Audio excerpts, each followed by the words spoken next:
inaugural season of Tampa Bay Sun is presented by Tampa General Hospital. Together, TGH and USF Health form the region's only academic health system, integrating clinical care, teaching, and research to deliver the best possible outcomes, including cutting-edge technologies, therapies, and treatments. The final edition of the Florida Derby is here. Tampa Bay Sun hosts Fort Lauderdale United, and this is a matchup that has playoff implications right now. Fort Lauderdale United in the final playoff spot.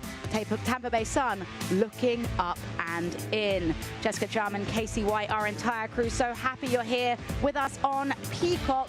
And when we look back at the series history between these two sides, Casey, it has always been a draw. We're searching for a winner tonight. You have to wonder what's going to give. Both of these teams have proven against one another they can find ways to create opportunities. Not only that, but also score goals. So on the defensive side, one of these teams is going to have to figure out how to keep the other one off the scoreboard. We've mentioned it, 3 draws in 3 games. They've always had drama, and we are expecting more drama, goals, entertainment to join us today. Now, both these sides, they last faced each other back on March 8th.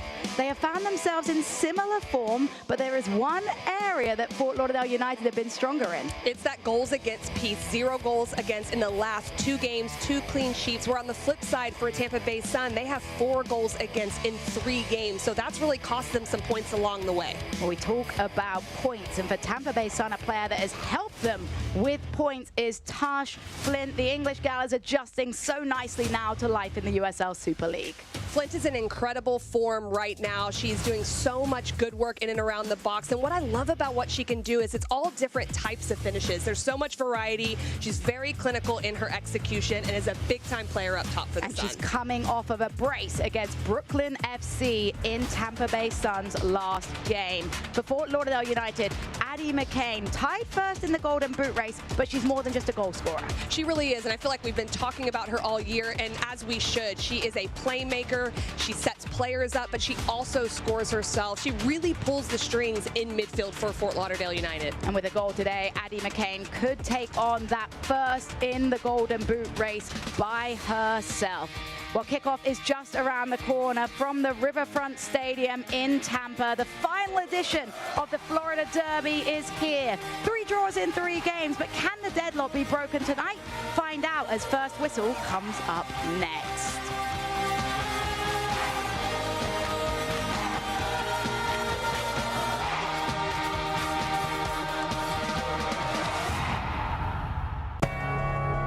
As one of the nation's best hospitals and academic health systems, Tampa General is one of the nation's best for cancer care, heart and vascular care, and gastroenterology and GI surgery. Plus, we're top 10% in the nation for neurology and neurosurgery, and top 2% in the nation for orthopedic surgery. Tampa General. Other hospitals practice medicine. We define it. Glenn couldn't have done it without me, and I couldn't have done it without him. He had his strengths, and I had my strengths, and that's how we succeeded. There's a lot of care and time that goes into it, and a lot of work. We were people lovers, and people seemed to like us too, so I think that was all part of our success. It's definitely a work culture that we inherited that JB and Evelyn put into place, and it's our job just to make it better and keep it going and make it more successful.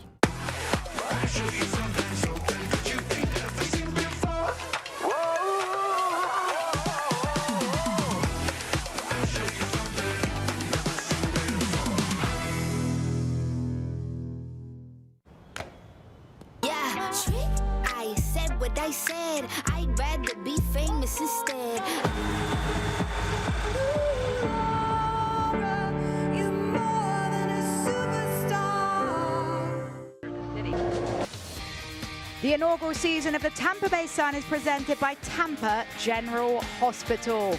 The final edition of the Florida Derby is here. Tampa Bay Sun FC host Fort Lauderdale United FC from Riverfront Stadium with Sunshine State bragging rights on the line. And as we get into our starting lineups, firstly for Denise Schulte-Brown, this is how her Tampa Bay Sun FC set up. Well, they'll come out in a 3-5-2. Really essential to the way this operates is that double pivot of Moore and Listro there in the center of midfield, but also watch for Nacello and Haugen. They'll play in that wing back position. They'll be important in transition moments. But the front two, Flint and Goins, they're super aggressive to go forward. Goins will look to penetrate in behind the back lines.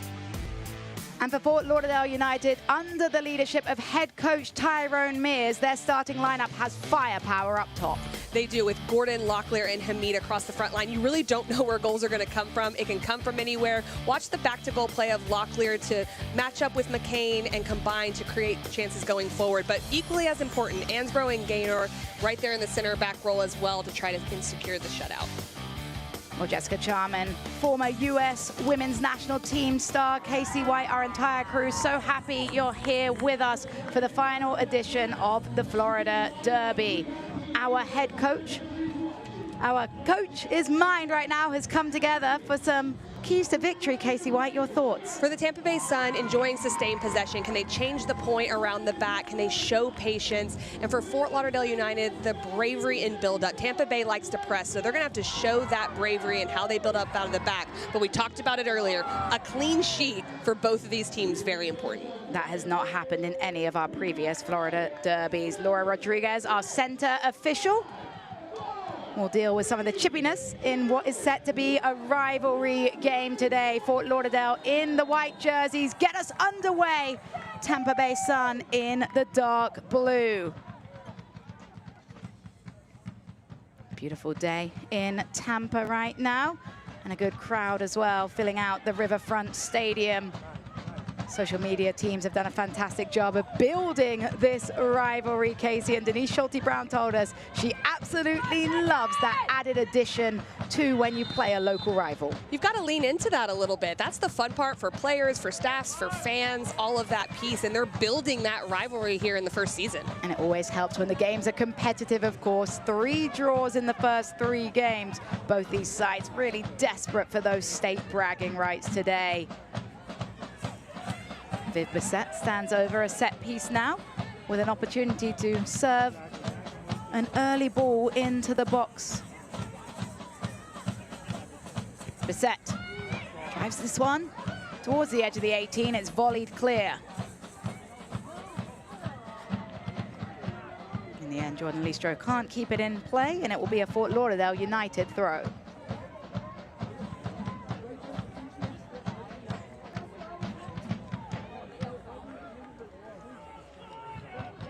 Delaney Lindell will step over to take this throw in. As a physical challenge, Rodriguez quick with the whistle there to set the tone early on. I think that makes sense. I like this challenge, honestly, from Listro. It just shows a little bit of, hey, I'm going to be right here whenever you receive the ball, and being right tight on the midfielders, coming in that space. There's a little extra there, but keeping it under control early, like you mentioned. Tyrone Mears did say in his call he thought this game would be chippy, felt that it's been part of the tactical setup perhaps of Tampa Bay Sun in their previous meetings to break some of that rhythm, and their physicality has certainly been on the higher points against his Fort Lauderdale side. Well, and there's really 2 sides to that as well. The Tampa Bay Sun wanted to improve their aggressiveness in the second half of the season, so it's been a focus for them, but also for Fort Lauderdale. It wasn't just the Sun. Other teams have been like that against Fort Lauderdale United because of their ability to possess. Lindell tried to get it off the pop pass, and it's out of play. Disappointing moment there for Fort Lauderdale United.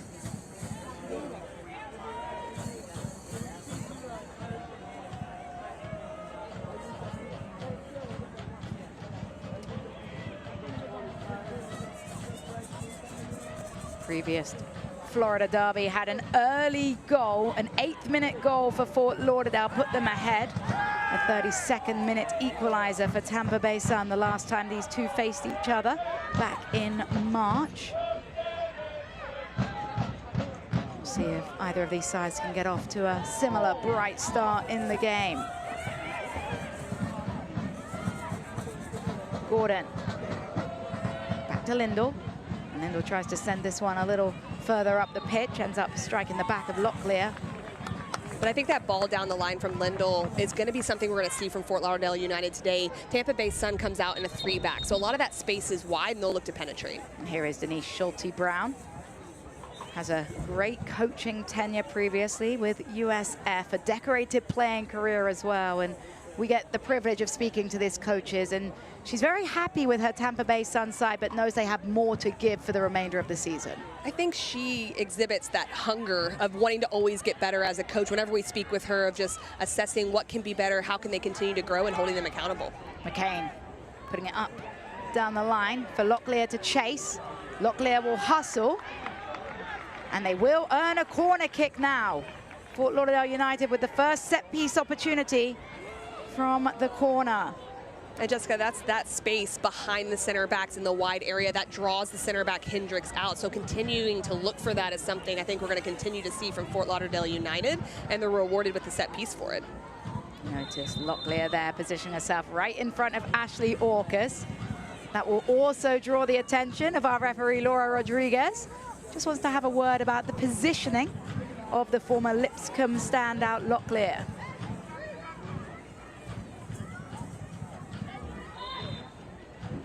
Corner will be served in now. It's low towards the edge of the 6. It is cleared away.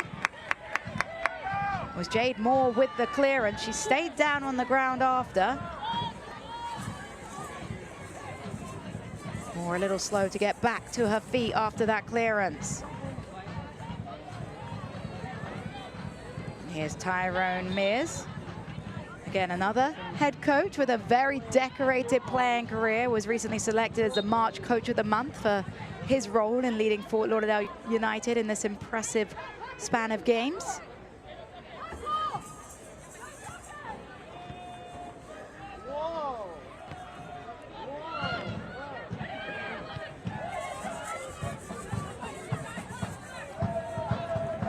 Gaynor.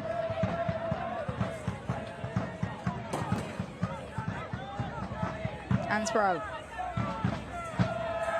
Lauderdale United trying to be patient in possession, then Cosette Morchet just slams this one forwards. Aerial duel won by Tampa Bay Sun as a direct ball spitting down the middle for Goins. Morchet quick off her line as she volleys it clear, and Tyrone Mears was very complimentary of Cosette Morchet. Well, that's really important what she does in that moment, because she has to control that space that they're vacating behind the back line by a higher starting position, and that's where you can see the reason why, because that initial ball is very dangerous to Goins. Mears said that her confidence with the ball at her feet has improved considerably, which is needed in his system, and you see it here with the possessional play. Well, one of the things we've seen throughout these series is that the Sun have gotten better and better at their pressing shape, and that's something that Denise Schulte-Brown's happy with. But Tyrone Mears wants Fort Lauderdale United to be brave in possession. It's just going to be the choice, when to go long like this or when to play a little bit short and enjoy the ball. They try to flick it forward towards Hamid. Hamid hasn't seen much of the ball yet across the first 6.5 minutes. Jordan. Back to Ansborough.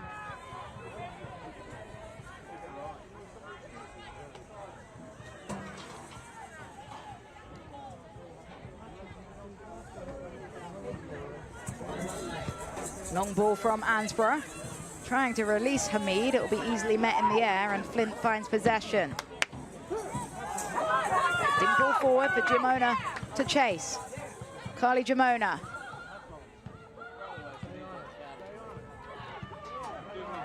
And Morchet under a higher pressure. As Fort Lauderdale United can't deal with the pressure, it goes out for a corner, and the Baldwin Group is proud presenting partner of the Tampa Bay Sun corner kicks. Protect what's possible. Well, set pieces are a differentiating factor in these games, but those are moments where they're choosing to go long for Lauderdale United at times when maybe they shouldn't be so rushed, and they're almost a little too composed, and then you give up a set piece like this. Vivian Bissett will look to punish that decision-making out the back. Bissett plays this one short as it's cut to the top of the box. The closest to it was Tash Flint, and she just shrugs and says, "What was that?" Definitely was a miscue in that moment, and really Tampa Bay is lucky that there wasn't a counterattack the opposite way. If they would have gotten there a step sooner, Fort Lauderdale United, they could have been going the opposite direction and quickly. Tash Flint did score off a corner kick recycle against Brooklyn FC. Perhaps they were trying to play into that strategy, but when you play a training grab move, Casey, it has to be cleaner with the passes. It does. It has to be spot on, and that's why you have to train that so often. It just doesn't go right in that moment. You can see that they're looking, though, for that variety and changing it up a little bit. Jordan, back to Moshe in goal. You notice the press from Goins. As Ansborough, again under high pressure, falls to Flint. Tash Flint driving, lays it across to Moore. Moore further forward. It's a little stutter step from Narcello. Flashes across the face of goal. Jamona stays with it. Jamona goes to ground, nothing there. Still alive through Moore. And then Moore owns another corner kick. And the Baldwin Group is proud presenting partner of the Tampa Bay Sun Corner Kicks. Protect what's possible. And Tash Flint does a great job in this moment. I thought she was going to take it herself with the form she's in. She finds instead Moore. Narcello gets that ball caught just a little under her feet, tries to be creative after the missed touch. And it's a good opportunity, though, from Tampa Bay Sun in that final third. So we see another corner served in, this one deeper towards the back post. It's headed down, and in the end, a good grab by Cosette Moshe at her front post. Well, what we're seeing here early on is that the Sun are very good in their pressing shape. They like to press with two high in this moment. When they get a little bit further in their mid-block, then it's just one high. But this is really difficult for Fort Lauderdale United to play out of. They're going to have to use the feet of Moshe in order to manipulate those front two that are pressing.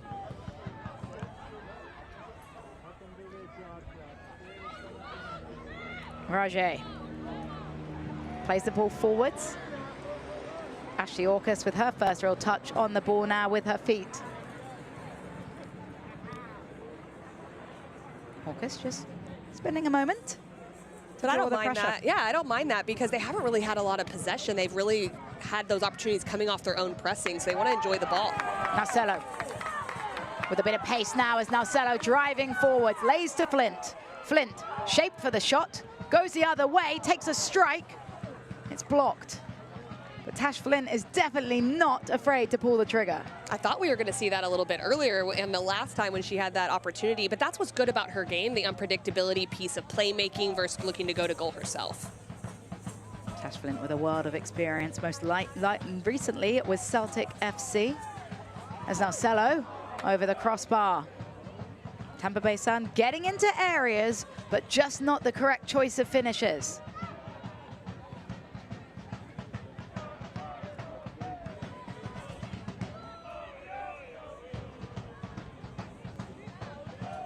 Jordan will take the throw-in now, a deep defensive throw-in for Fort Lauderdale United.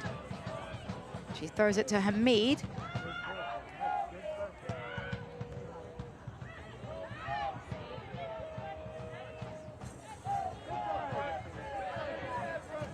Well, there's such a commitment from the Sun to put numbers in this area to be able to press. There were 5 players of their 10 field players in this corner, and that just shows how much commitment they want to getting the ball back.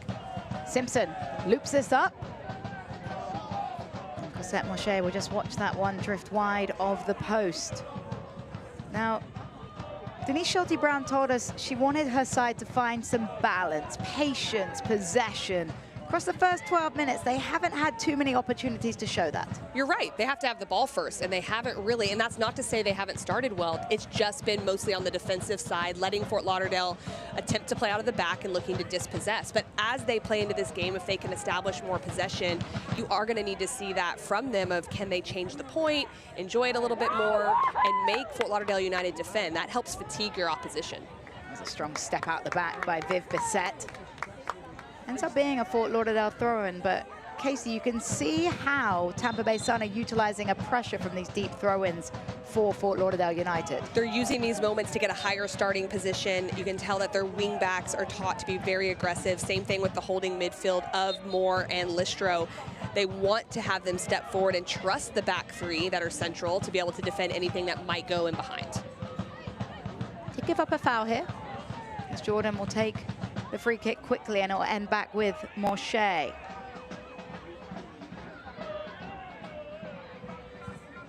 McCain. Looped ball forwards. Tampa Bay Sun will have to try and deal with it there. Jackie Simpson flicks it on, and that felt like a miscommunication out of the back for Tampa Bay Sun, and it leads to a Fort Lauderdale United corner.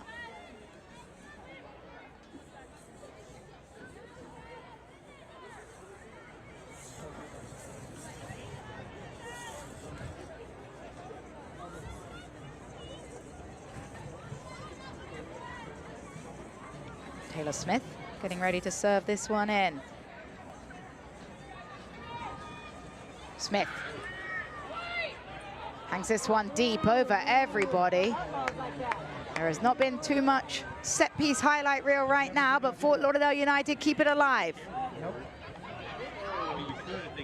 A deflection off of the shot. It looks like that one may have struck her face. And in fact, it's holding her knee right now.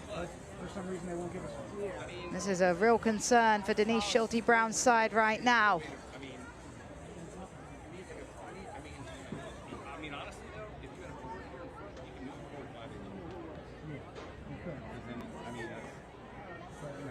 It's Jasmine Hamid winding through traffic, trying to get the shot off that has led to this injury. And it does not make for comfortable viewing right now for Tampa Bay Sun. It'll give an opportunity for both these sides to hydrate, as the athletic trainers doing a marvelous job of trying to keep Tampa Bay Sun and Jackie Simpson calm. Yeah, this is really tough to see as she was defending in that area. Just unfortunate seeing that for Jackie Simpson. Jackie Simpson in her 6th game for Tampa Bay Sun. And we see also in the picture Jade Moore and Tash Flint having a conversation, and those are 2 real veteran presences for this Tampa Bay Sun side that want to try and get on the same page. And that's really important in moments like this, because you need players to galvanize the rest of the group when things are happening like this. Things are going well right now for the Sun, especially in their pressing shape. But Fort Lauderdale was starting to get a little momentum there with the set piece and getting some opportunities at least to enter into the final third. So those players can organize, they can talk to their teammates, make sure that they use this moment to get refocused. For Fort Lauderdale United right now getting an opportunity with Tyrone Mears on the bench. What do you think they're talking about when it comes to the first quarter of an hour play? Where will Tyrone Mears be encouraged, and where might he be wondering that they need to improve? Well, in the build-up out of the back, finding Smith, finding Rajay in the middle third, really important. The last couple matchups, when they have done that, and then they've had Addie McCain with a little bit higher of a starting position, not coming back to get the ball, there's been more success. So I think just that in midfield, that spacing and trusting those players will be important.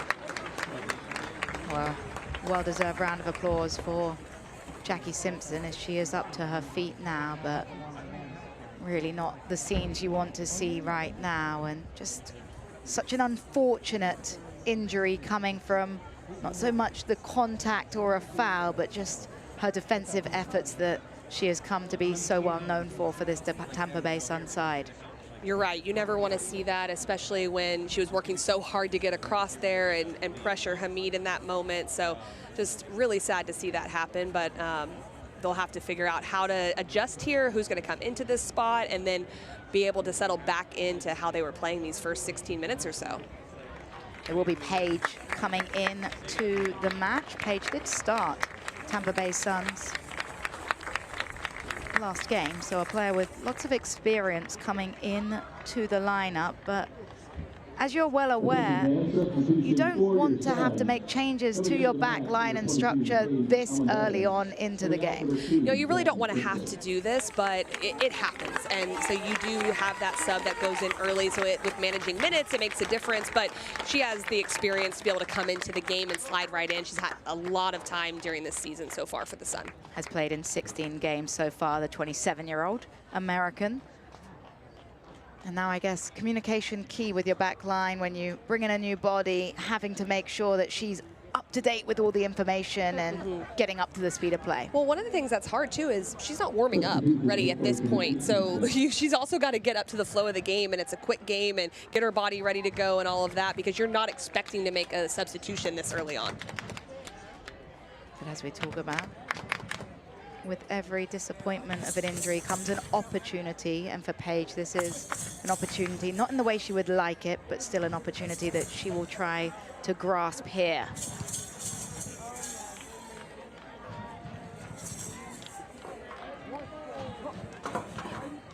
Here is Paige. A little stutter step as she was high pressed by Jasmine Hamid, was able to punch the ball forward.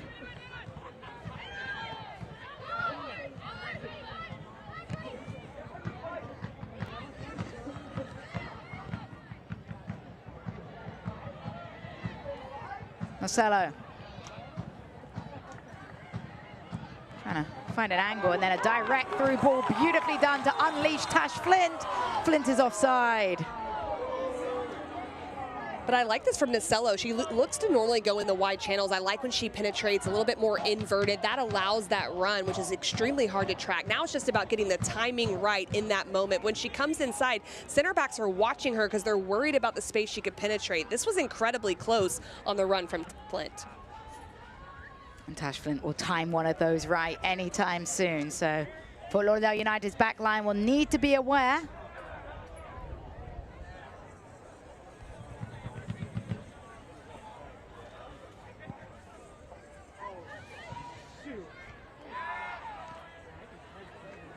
Marcelo, swarmed by 3, kept the ball in play, but it fell to a Fort Lauderdale United jersey. Hamid checks. Jordan couldn't get there. And Page will just outside boot pass it up towards Goins. Goins further forward to Flint, connecting with Page. Beautiful from Tampa Bay. Listro. And Flint keeps it in. Tash Flint hangs up the cross. Marcelo recovers. Toying with the defender inside the box. Marcelo puts the cross back post.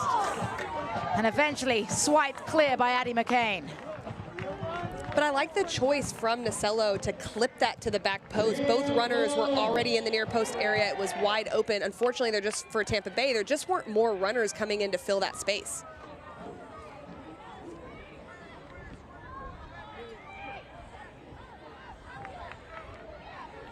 Tampa Bay Sun certainly growing into this game at the Riverfront Stadium on home soil. Jamona couldn't get on the end of the pass above Rajay. Morshay under the press of Goins. Will play through the back.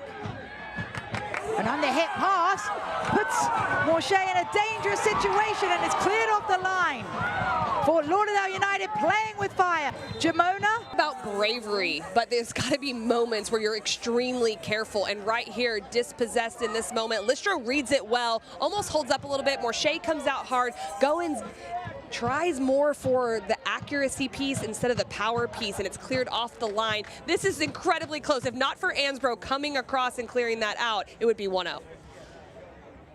It's one of those chances where Parker Goins wishes she'd put her laces through it. It's so hard because you want to get it on frame. I'm that person too that when I played, I wanted to go for accuracy because I wanted at least an opportunity, but there probably should have gone for laces. I completely agree with you and go for power. It's just an incredibly hard decision. Rajay picks up that loose ball but couldn't find a pass of her own. But the biggest opportunities so far across the first 22 minutes have gone to the home side.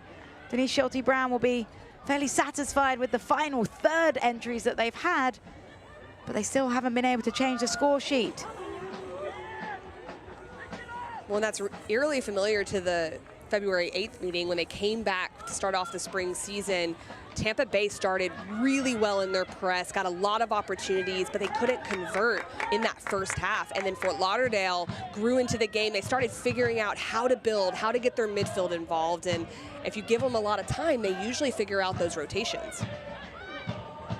Here's Ansborough, who had the very important clearance off of the line moments ago. It was a really good save as well for Cassette Mache, getting there ahead of Listro.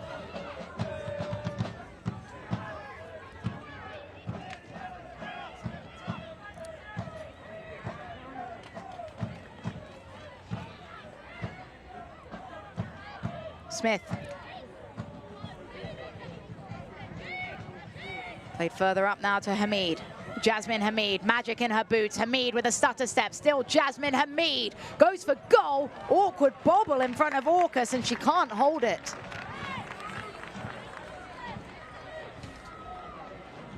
And it's the wide space that draws out the three center backs of the Tampa Bay Sun. Hamid, this is not what you want to see as the 1v1 in isolation, because she can go 1v1, she can go 1v3. She still finds a half yard of space to test Orcus. Orcus has to be better in that moment, I think, and hold on to it, because it didn't have a lot of power, but you can see what Hamid can do with a little bit of space. And Does now set up a corner kick that Ashley Orcus and her back line will need to be wary of. Raje plays it short, gets it back, and a second delivery now towards the edge of the 6. Diving header goes the wrong way, looped up by Lindell and wide of the mark. Select, the official match ball supplier of the USL Super League and many elite leagues throughout Europe. Visit us.select-sport.com for the latest Select products, specials and more. Select, the player's choice.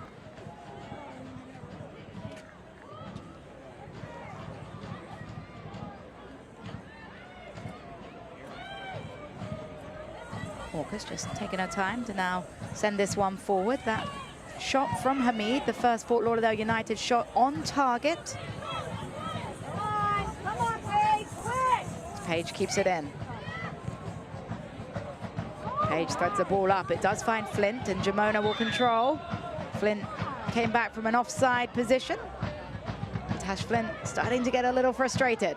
She's definitely toying with just being right on the line, and a lot of times Fort Lauderdale United drops off quickly, but right now they're stepping in those moments where those balls are played in front and that half space in front of them, and she's got to be careful of that. We take a peek at the statistics. Fort Lauderdale United, 64% of the possession, but have they utilized that possession well enough for you, Casey White? Most of that possession has been in their defending final third, and that's where they've enjoyed it. It hasn't really been moving up the field to penetrate.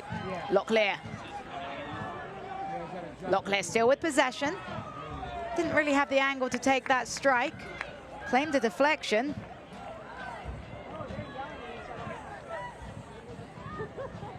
When we talk about the possession piece, 64% going to Fort Lauderdale so far, this kind of shows that you can control the game without the ball sometimes. And I think that's what the Sun have really done, is they've said, you can have it back there, we'll step, we'll gain ground, and they've done that without having the possession stat. And I think that's what's so important to understand about possession, is that unless you're utilizing it for positive attacks, it's not a statistic of dominance in a game. Exactly. It has to be that aggressive possession to go forward when you can. Yes, you'd like to have the ball more, but it doesn't always necessarily translate. This is more aggressive through Locklear to Jordan. Recycling it all the way back now through Ansborough.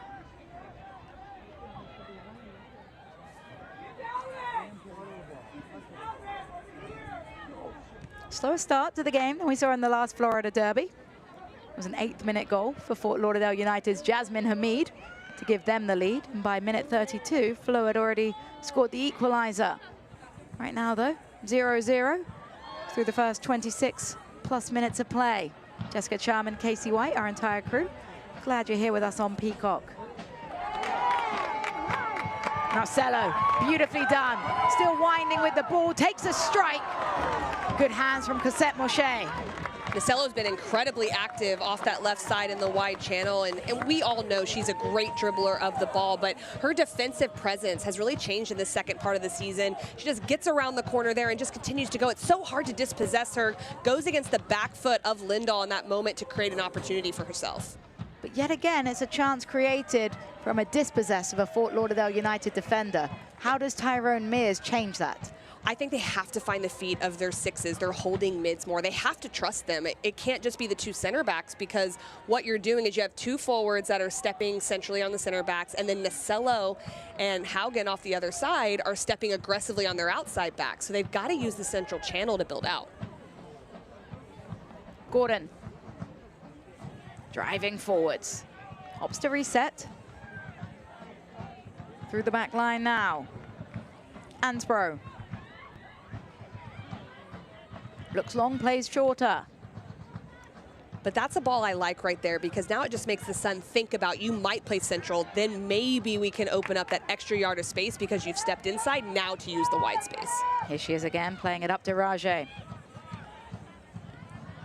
Better from Fort Lauderdale United. Smith. Further forward to Jordan. Jordan with a 1-2 with Hamid, and Jordan doesn't have the gas to get there.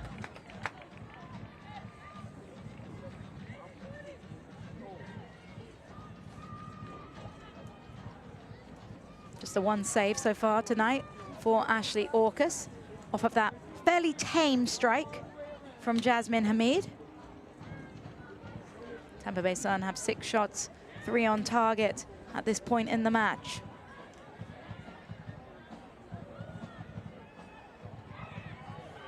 Moore.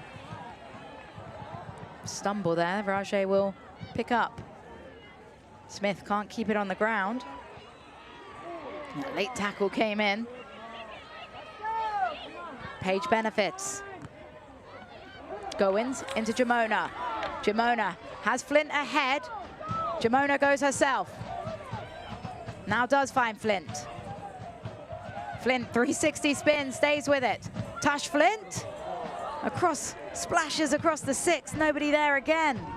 It's good from Flint, though. It's just that box organization, the runs, it's just not quite clicking in that final third with the box entries, but you can see what Flint can do. She's good on the ball. She's technical. I don't even know how she really got that ball across because she was completely facing the inline, but it was a great ball into the penalty area. But when Flint goes wide, who should fill her space? Because that's where you want Tash Flint to be. Well, Goins started the play, so it was hard for her to reestablish that. Giamona can get into that area for sure once she is able to get Flint in behind, and you don't really want Nacello hanging out too far wide. Jamona looking for an angle, defended by 2, falls to Flint, she drags her strike wide. In the end, a simple save for Cosette Moshe. And in reference to the crossing piece, Nacello, if you're on the back post, anybody that's on the back post has to wait to see the trajectory of the service, but as you see that, can they come in and attack? It's a good read down the midfield by Listro, and Listro goes alone. Jordan Listro gives Tampa Bay Sun the lead, and they deserve it. 100%, Jessica. Jordan Listro does great in this moment, but I think you can argue that the entire team pressing has been something that they have depended on throughout the season, have been really good at, and they're rewarded in this moment. This was the part that was eluding them, but right here, Listro steps in on that ball going central, but look at the finish. She bends that with her left foot. It goes outside the post. This is exactly what you want technically, because it gives a goalkeeper no chance as it curves back in and hits the side netting. Jordan Listro with an absolute banger, but in some ways still a gift from Fort Lauderdale United. It has been the Achilles heel of this match so far, Casey, and yet again a giveaway. It depends on how you look at it or who you're asking, right? If you're asking Tampa Bay Sun, they're like, we're forcing this to happen. We are inviting them in here, and this is a pressure pocket. We're going to step and go. But if you ask Fort Lauderdale United, they've got to be more comfortable probably on the ball. They're not going to be happy with that. But I'll talk about the evolution of Listro this season. We talked to Denise Schulte-Brown earlier in the year about her being a little bit too defensive-minded, afraid to step into those areas, and we're seeing it more and more. That she's stepping higher, she's getting rewarded for it, and this time getting rewarded with a goal herself. Jordan Listro definitely not shy of stepping forward in that moment. We are taking a quick hydration break due to the hot temperatures in Tampa. And Casey, as we take a look now at the Golden Boot race, this is one of my favorite things to look at in the Super League, because who doesn't love goals? There are players involved in this match in the standings. Addie McCain, of course, Tash Flint, Jasmine Hamid, some to say a few, but that elusive 10th goal is taking a while to be found. It is, and all these players are in great form, but 5 players on the field here this evening are in that list, and that shows why these two teams are having a lot of success. Not just an Addie McCain, but you supplement that with Jasmine Hamid right there underneath her with 7, and then 3 for Tampa Bay United.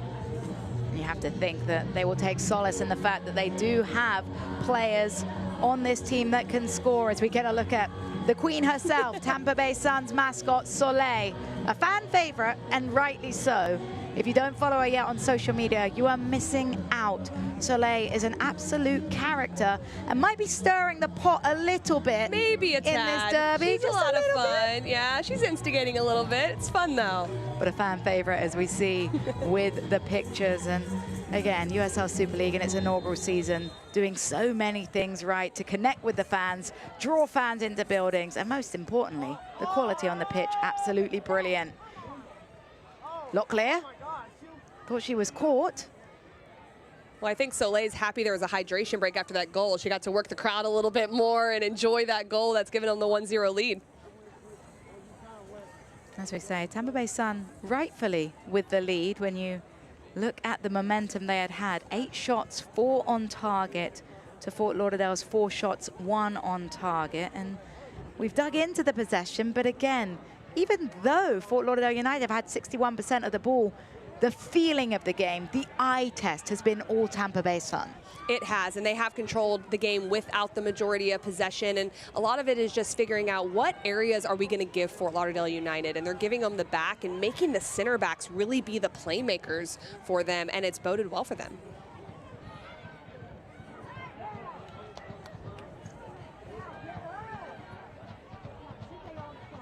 Morshey should be disappointed with the goal, despite the fact it was a wonderful strike that did not leave her with much of an opportunity.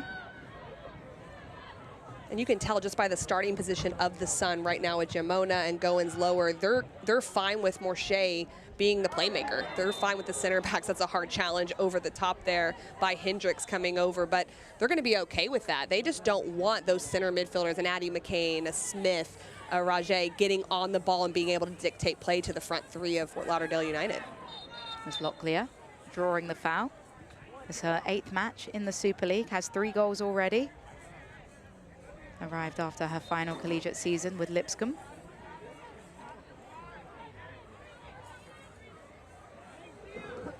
Rajay stands over the free kick, and when you're not creating too much in the run of play, set pieces become even more paramount. This is important. This is a way you can get back into a game very quickly, but the services for both teams honestly haven't been great on the set pieces. So take your time, get the runners up, and try to take advantage of this opportunity with your organization and your service.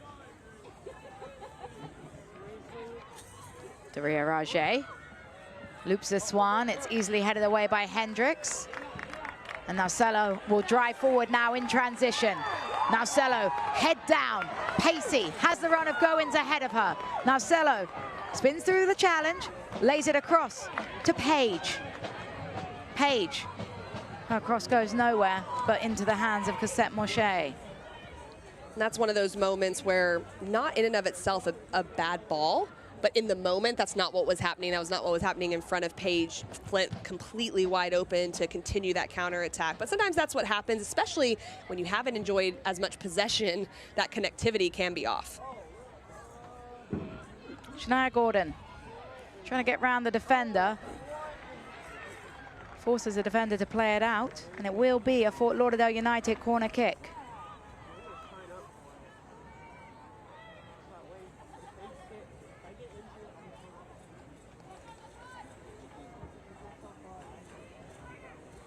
Going to be Taylor Smith, the academy player, tasked with swinging this out. Smith, 2 hands up, plays it back to Rajay, and a second opportunity now for Smith. Smith, deep across this time, headed away by Flint. Rajay again, connects with Smith. Rajay has a meter ahead of her, couldn't find her this time.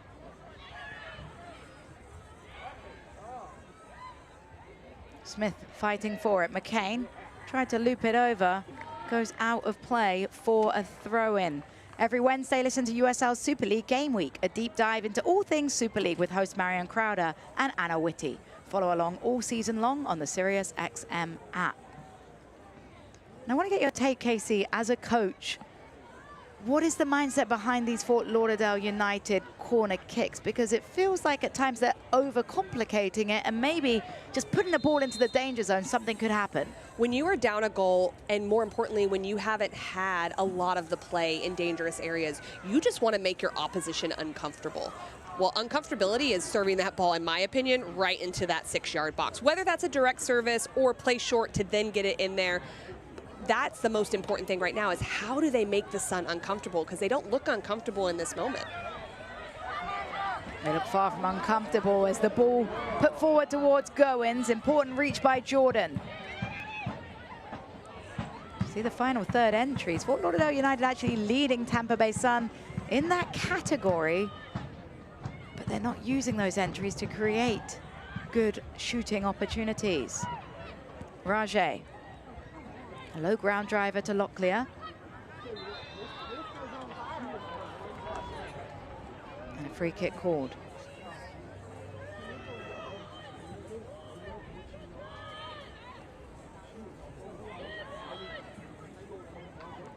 Referee Laura Rodriguez, quick to the mark. been consistent with the fouls she's called. Both teams with plenty of free kick opportunities, but just haven't, again, utilized them effectively. Daria Rajay will try and make this one more effective. Rajay, that's a good ball. Orcas punches. Went through Hendricks on her way to the ball, and an awkward landing for Brooke Hendricks. And Hendricks appears to be okay. It was very brave from her going up and challenging that moment. But I like this ball better from Rajay. This is uncomfortability, is when your center backs are having to go backwards, defend against their goal. Orcas is having to come out. It may not turn into a goal in that moment, but now they're thinking, okay, this service could come in. Now, then you can be more creative with your set pieces. It was put into that area that forces you to make a decision. The goalkeeper kind of knows they have to come. The defender doesn't trust them. And then it's chaos. You're right. Anything can happen. And so you want to do that because not only does it make your opposition uncomfortable, but instills belief that you may have some opportunities in your own players to go forward.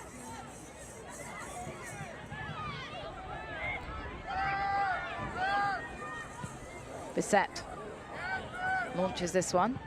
Touch forward into the pathway of Marcelo.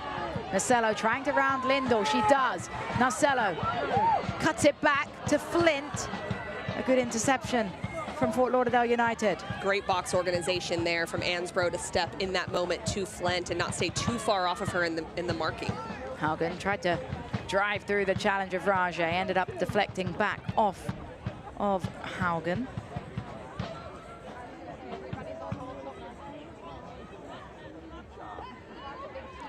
A physical challenge from Hendricks is deemed fair and square by Laura Rodriguez, our center official.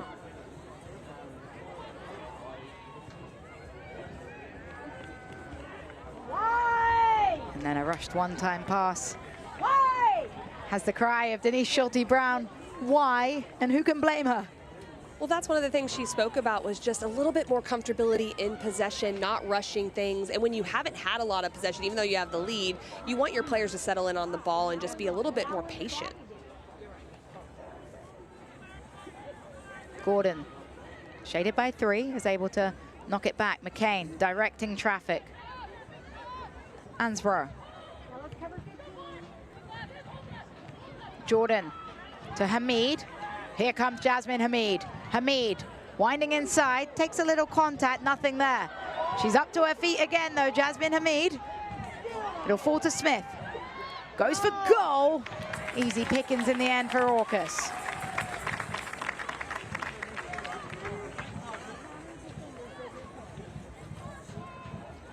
And Hamid, as she takes on, always likes to come in on her right foot, goes down a little easily in that moment, somehow ends up with the ball. Not a great clearance right here. It just looked like a little bit disheveled, gives Smith the opportunity, not a lot of power on it. But something that the Sun are have to be careful of is Hamid always wants to come in on her right foot, and they're letting her get on her favorite right instead of trying to keep her in the white space. She's been able to just partition the defense into that position a little too comfortably, and I expect that'll be part of Denise Schulte-Brown's halftime observations for her Tampa Bay Sun side.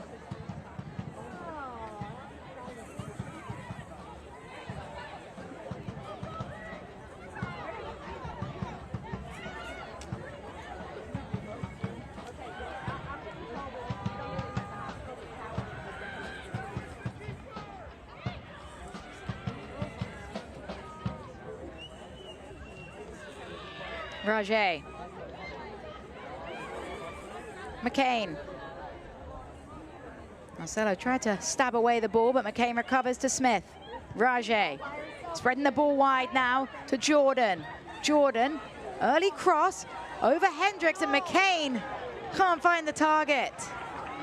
I absolutely love this ball from Jordan. Everything about it is incredibly effective. They do really well to spray her in the wide channel, change of point, and then where you play this ball, you bend it around the defenders. It does not want Orcas to come out. Orcas is going to stay on her line because she's not sure she can get to it, and it's behind the defenders. And McCain, I think, can do better with that. Get across it, get it to the back post area, but a great setup from Fort Lauderdale. That elusive 10th goal that would have her leading the Golden Boot race for the inaugural Super League season still hasn't been found yet. And again, not an easy challenge, but an opportunity that a player of her caliber probably expects a little more from. And look, the service could have been on the ground. Maybe it could have been not bouncing upright when it got to McCain to make it a little easier. But you're right, someone of her caliber, as this one goes back, could put that one away to the back post. Here's Gaynor trying to get it back to Morshea. And Rajay plays it further forward. Hendricks wins it back. Brooke Hendricks, such a physical player on this Tampa Bay Sun side. Jordan driving, lays it wide, and it's back now to Locklear, who's drifted over to this left flank. Locklear, across comes shot, and it'll be easily handled by Ashley Orcus in goal.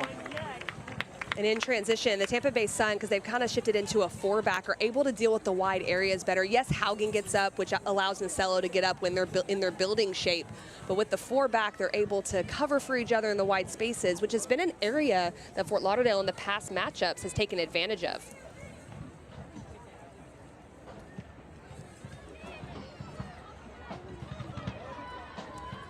And that'll be something that Fort Lauderdale United should take solace in, that in these games, there's always been a way to claw things back for both sides. Teams have led, but the opponent has always been able to find a way back into it. So Fort Lauderdale United, with the attack that they have, so many star players that know how to find a back of the net.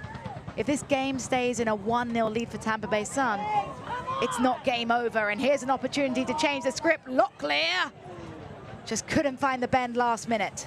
And any coach at this level goes into halftime with an emotional management piece that they address, which is that, hey, we can do this, but also maybe a tactical one as well. Locklear has done really well in this moment to get around. She's trying just to get it over Orcus, because Orcus had a little bit too much of an advanced position there. Could have been chipped in that moment, but you're right. I think going into halftime, they have to think about, hey, we've come back before. There's been lots of lead changes, different things like that, but also they are going to have to sort how they build against the pressure of the Sun. I think looking back at our conversation with Denise Schulte-Brown, what's interesting is she said her side has played better with their backs against the wall this season. She'll be very satisfied that today they're the side getting up, they're the side getting ahead. But now the next step is to put this game to bed, which they haven't done yet. Locklear inside the box, tackle goes in, falls to Rajay! What a save! Ashley Orcus comes from absolutely nowhere. Wow! I'm going to be honest with you. I thought that was in. I thought 100% we just saw the equalizer. Orcus had other ideas. I love that one-touch ball from Addie McCain. Look at this. It's incredible save from Orcus through traffic. It's a great strike from Rajay, to be fair, but an even better save. Wow, Ashley Orcus, now the corner to defend. Header comes in from McCain, just volleyed out of the way by Tash Flint. That save could be so important in this game. That was a turning point. McCain chips it forwards. Again, no nonsense by Bissett. This is suffering for Tampa Bay Sun right now. Goins knocks it out for a throw. Casey, you said you wanted Fort Lauderdale United to make Tampa Bay Sun uncomfortable. Right now, they are not in a comfortable position. You're 100% right on that. They are certainly not comfortable, and credit Fort Lauderdale with that. There's been some individual moments, but there's also been some good set play. I mean, Addie McCain starts that entire thing with a one-touch pass. It's really great. Jamona, pressured by two.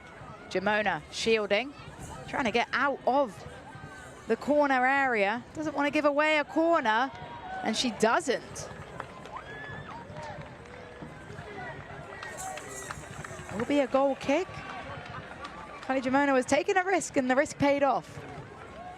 Well, and for the Sun, these are moments that they're going to have to be really efficient in how they play. What are their decisions? How do they get out of there? And Orcus makes the first decision of everyone get up, let's go long. This is what I would do. You want to give yourself and your back line a little bit of a break, because Fort Lauderdale United over the last few minutes has made them incredibly uncomfortable and is starting to build into the game in that attacking final third.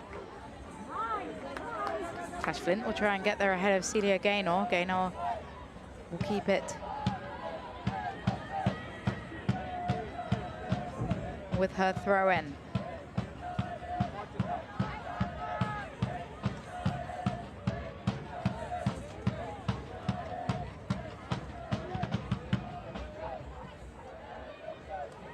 Halfway through 6 minutes of additional time.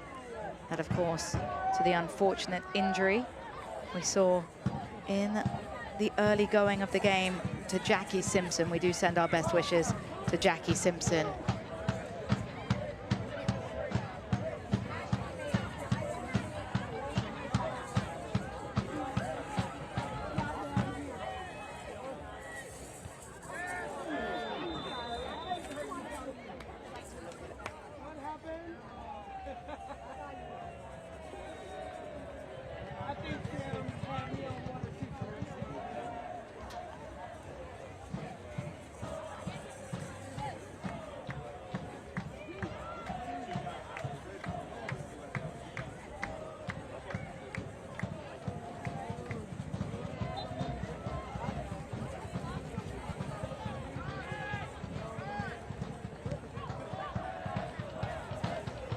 Long ball forward, Flint or Chase.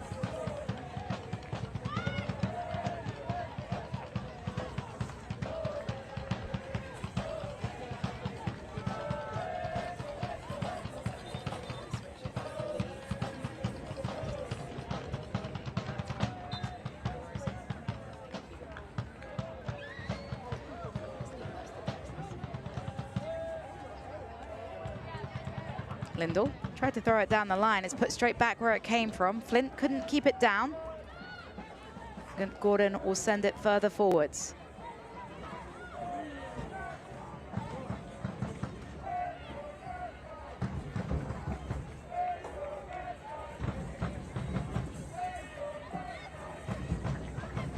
Rajay. Hamid inside. As the referee's whistle blows. Well, this is a moment where the Sun really need to organize. It looks like it's going to go Fort Lauderdale's direction. Last minute of the half, you've worked really hard to get this lead, so making sure first, second, third, fourth balls, however many you need to get this out. Tampa Bay Sun benefited off of a last-minute goal against Brooklyn.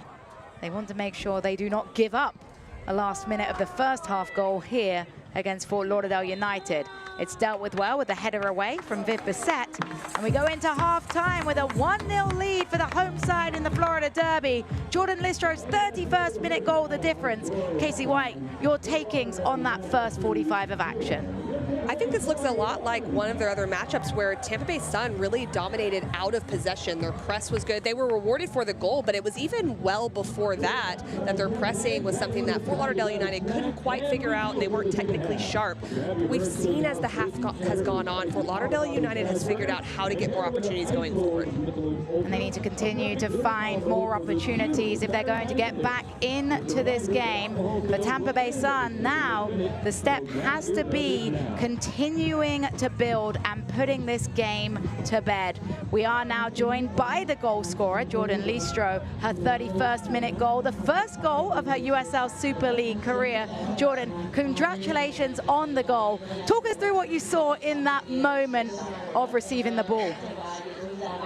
Yeah, I knew it was a moment to jump and intercept and try and win it, and then I was like, why not? Let me hit this with my left foot. And it went in, so happy to get my first goal in the USL.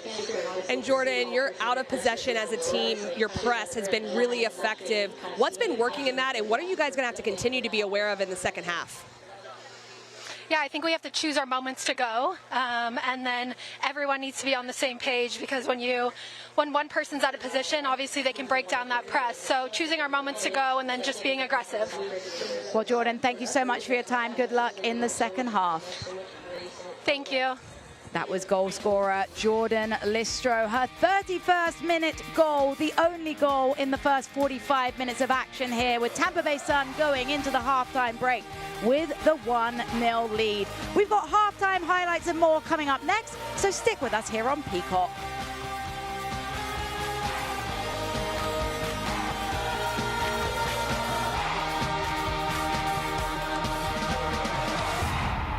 Success doesn't come easy. It takes grit, hustle, and relentless effort.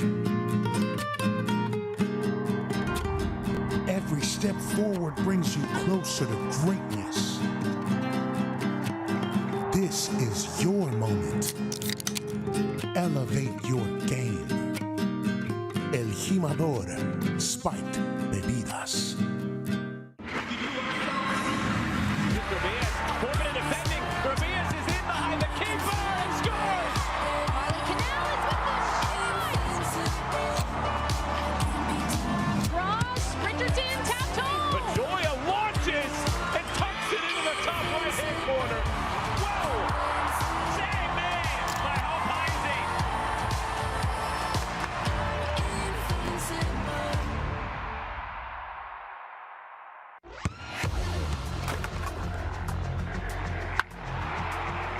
We all have goals.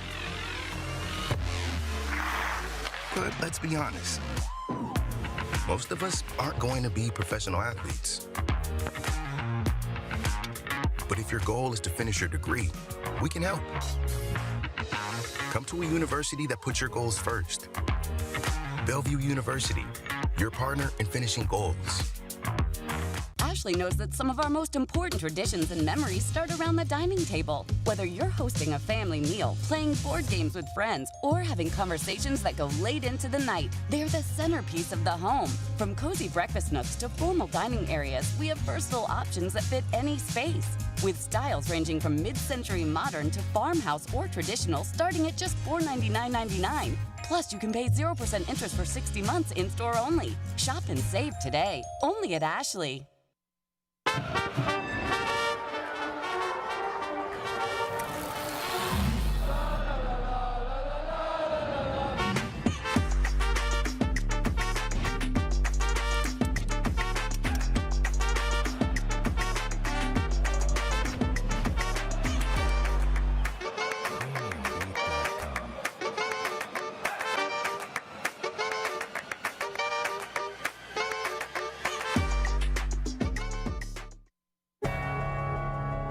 Once again, Tampa General is named the #1 hospital in Tampa Bay and one of the nation's best. This year, in cancer care, diabetes and endocrinology, ear, nose, and throat, gastroenterology and GI surgery, heart and vascular care, obstetrics and gynecology, orthopedic surgery, and urology. Tampa General. Other hospitals practice medicine. We define it. Welcome back to Riverfront Stadium for the Florida Derby. Tampa Bay Sun with the 1-0 lead over Fort Lauderdale United. Jessica Charman, Casey White. Well, USL Super League always has amazing things going on. Let's take a look at our news and notes. And as you can see, Spokane have been off to a blinding piece of form, Casey. You got to watch that game. They are doing something right this spring. They really are, and they really are closing the gap between fourth place, and that's crazy because where they were in the fall, now they're starting to get results. Also, the playoff dates are now announced for the Super League playoffs for the semifinals on June 7th with the championship slated for June 14th. That's going to be exciting. We can't wait to see about that. And a player that might be involved in that right now is Carolina's Mia Corbin. She's named Player of the Month. She has been exceptional. Week 27 action. Let's have a look. As we know, Lexington will play Dallas Trinity tomorrow, and Lexington really needs to get back on track with a result. You just need anything to have that little bit of positivity. Can they get a point? Can they do that against a team like Dallas Trinity that's in really good form? It's going to be quite difficult, but you never know what can happen with these matchups. That one, 2 p.m. on Peacock tomorrow. Every Wednesday, listen to the USL Super League Game Week, a deep dive into all things Super League with host Marion Crowder and Anna Whitty. Follow along all season long on the SiriusXM app.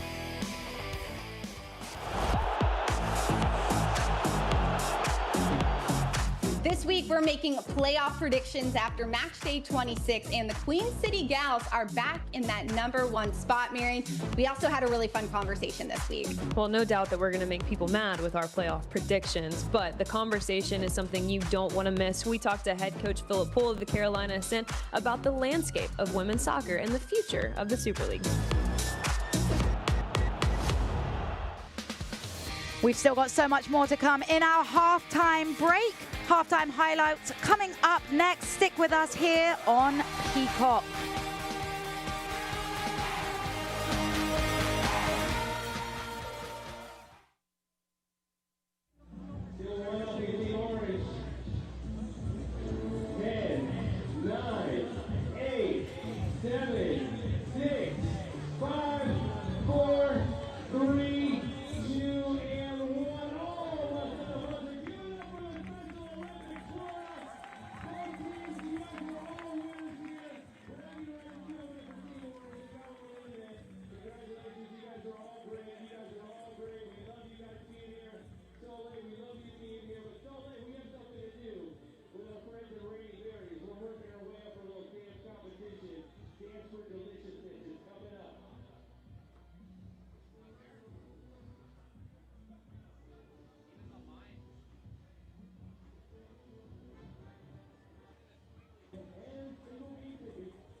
Halftime at the Riverfront Stadium, Tampa Bay, Fort Lauderdale United. Let's take a peek at our highlights. Jordan Listro with an opportunity in the 21st minute. She was being really aggressive in her stepping, defending, moving forward. She has this contact with Morche. It ends up falling to Goins, but it's cleared off the line by Laurel Ansbro. But this would really show kind of what was going on in the first half was pressure, pressure, pressure from the Sun. She might have been disappointed to have not found the back of the net there, but Jordan Listro would have another opportunity for her first goal in USL Super League. She was not going to be denied, and look at that finish with the left foot. It bends outside of the frame of goal, comes back in. You don't find a more beautiful finish than that, but I love her ability to defend and turn that into the attack. Chef's kiss moment from her.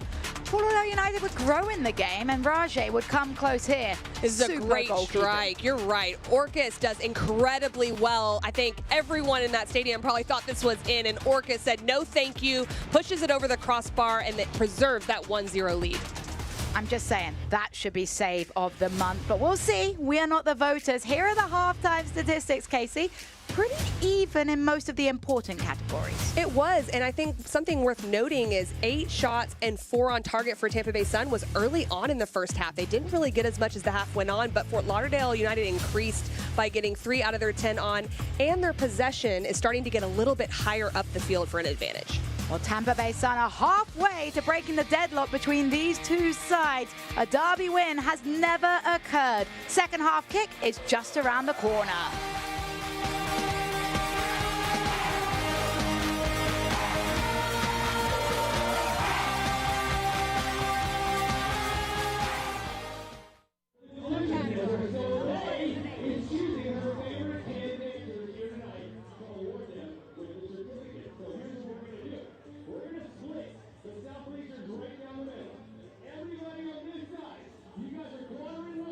You have 30 seconds to show Phil that you're best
Welcome to USL Super League on Peacock from the Riverfront Stadium. The Florida Derby, the final edition. Right now, Tampa Bay Sun halfway to completing the first victory in the series. Jordan Listro's 31st minute goal, the difference. Jessica Jarman alongside former US Women's National Team player Casey White. So happy you're with us here as we get ready for the second half kick.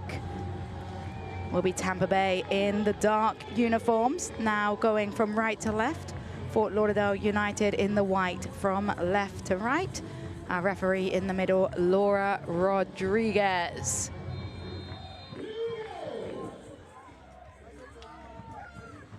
Tash Flint standing over the ball.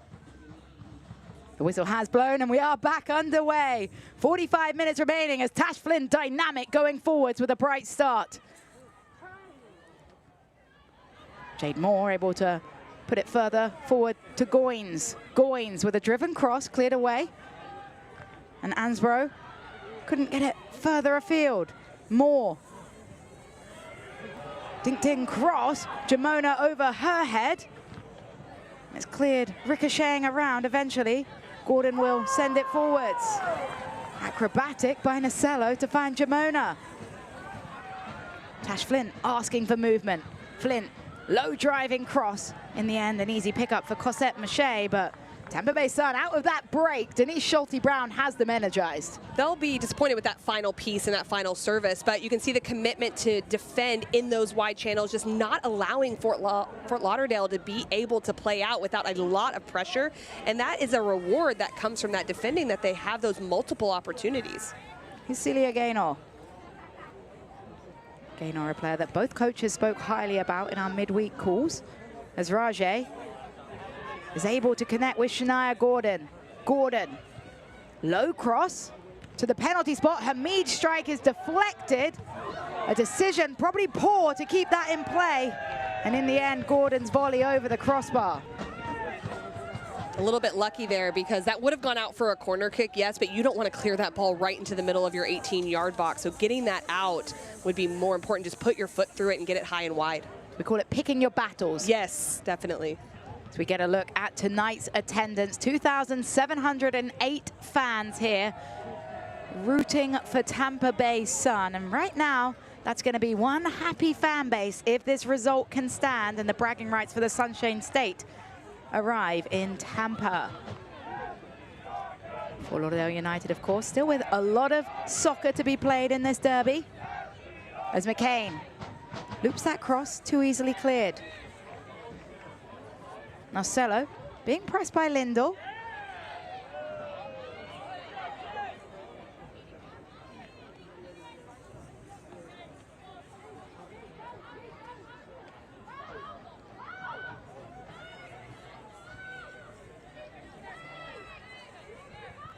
That's how to play for a Fort Lauderdale United throw. Lindell, ball in hands.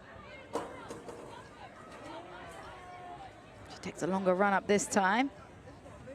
Ends up getting it back off of the 1-2. Marcelo will see that one go out of play. And unfortunately for Tampa Bay Sun, they have another potential injury. It's Victoria Haugen that stayed down.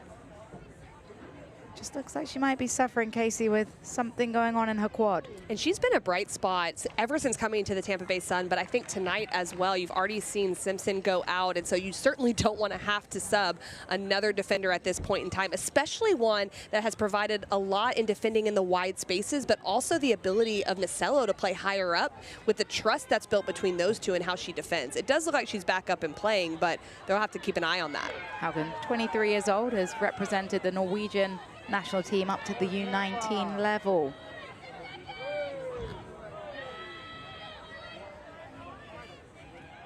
Locklear.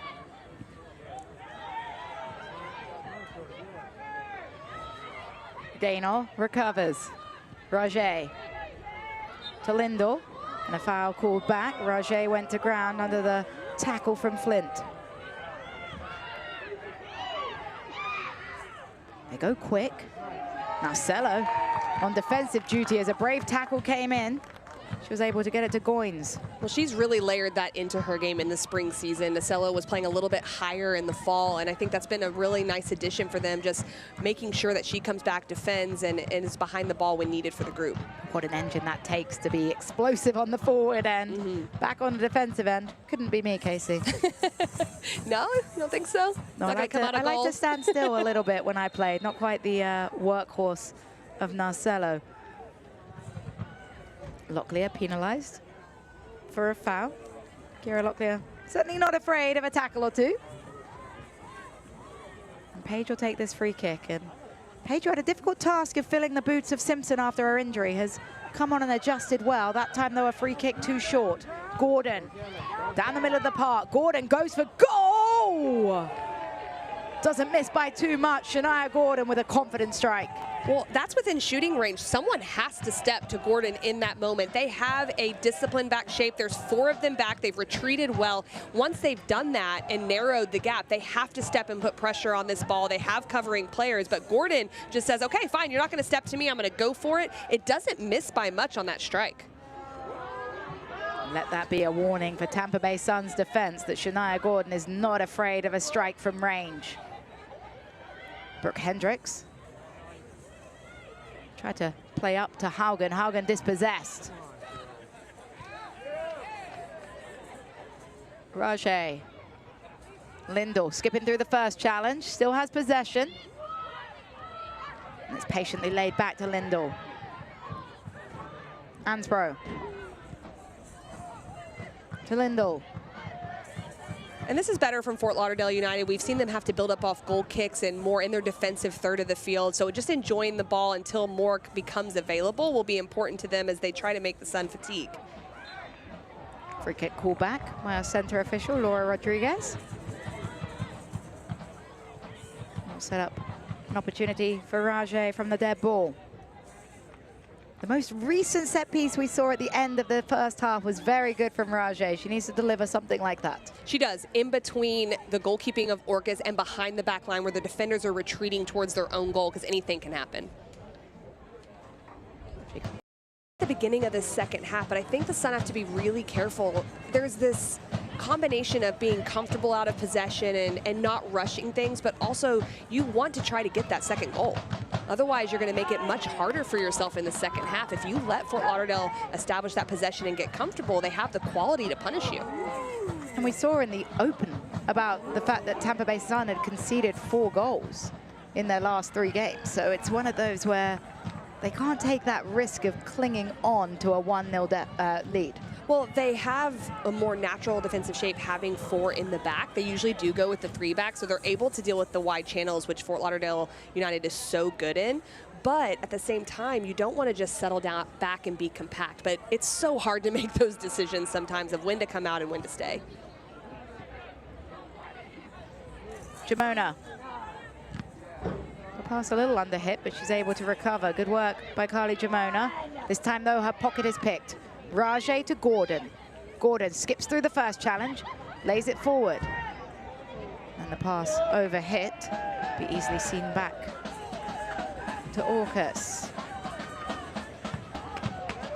Stay up to date with the USL Super League. Sign up for the Super newsletter. Get news about your favorite team and stories from around the league delivered directly to your inbox weekly. Sign up at uslsuperleague.com/newsletter.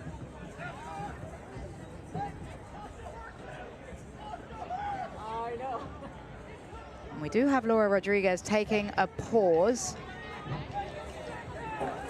as we figure out exactly what the pause is for, Casey, and you have an opinion here.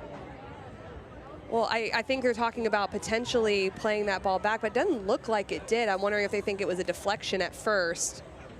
But yeah, it looks like it's been sorted out now, and Orcas was pleading her case along with some of her teammates because it looked like it might have gone off Hendricks, but it didn't, and they're still in possession. There is nothing worse as a former goalkeeper than when you start to have doubts yourself, when you're holding that ball at your boots, when you're trying to waste the clock, and all of a sudden, you forget. Yeah. Was it me? Like, how did it come to me? No, but Orcas knew what she was doing in that moment, but I think it threw off our center official a little bit. But what I like about it from Laura Rodriguez is that she's quick to admit her mistake and reset Correct. the play. So it's going to happen. Well done to our referee today for the calmness of correcting that decision. McCain tried to one-time pass it. Hendricks well positioned. The ball launched forward towards Flint. A poor pass by Hendricks this time went to Hamid. Hamid hustled by Bissett, but she keeps the ball. McCain lets that one slide under her boot. Moore to Page.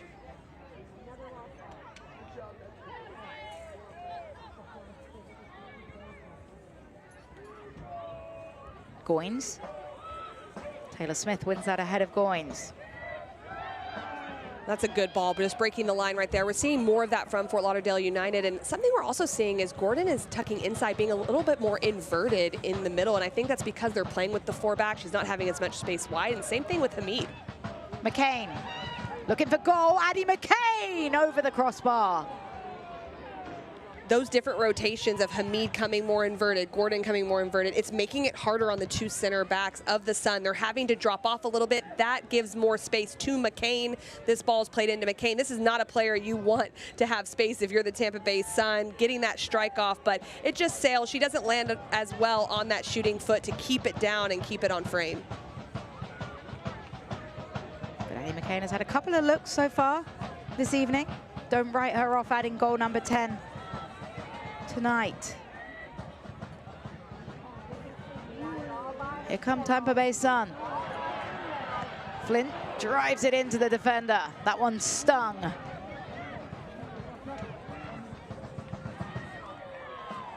Fort Lauderdale United's Taylor Smith wasn't able to find a connecting pass.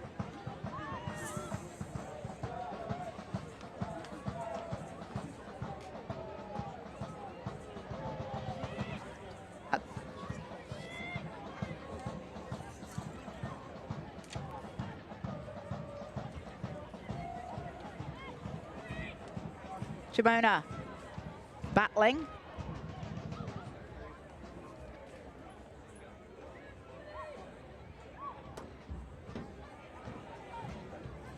That's good.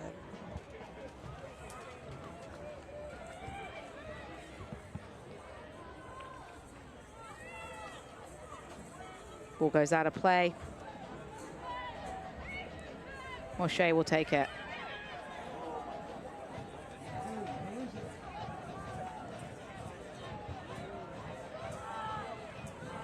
Moshe wasn't the best pass to her. Fort Lauderdale United have been more confident playing out the back in the second half. They did have a couple of giveaways in the first. McCain tried to get there. She was able, so we see it ping-ponging around the goal scorer Listro with a header. Marcelo.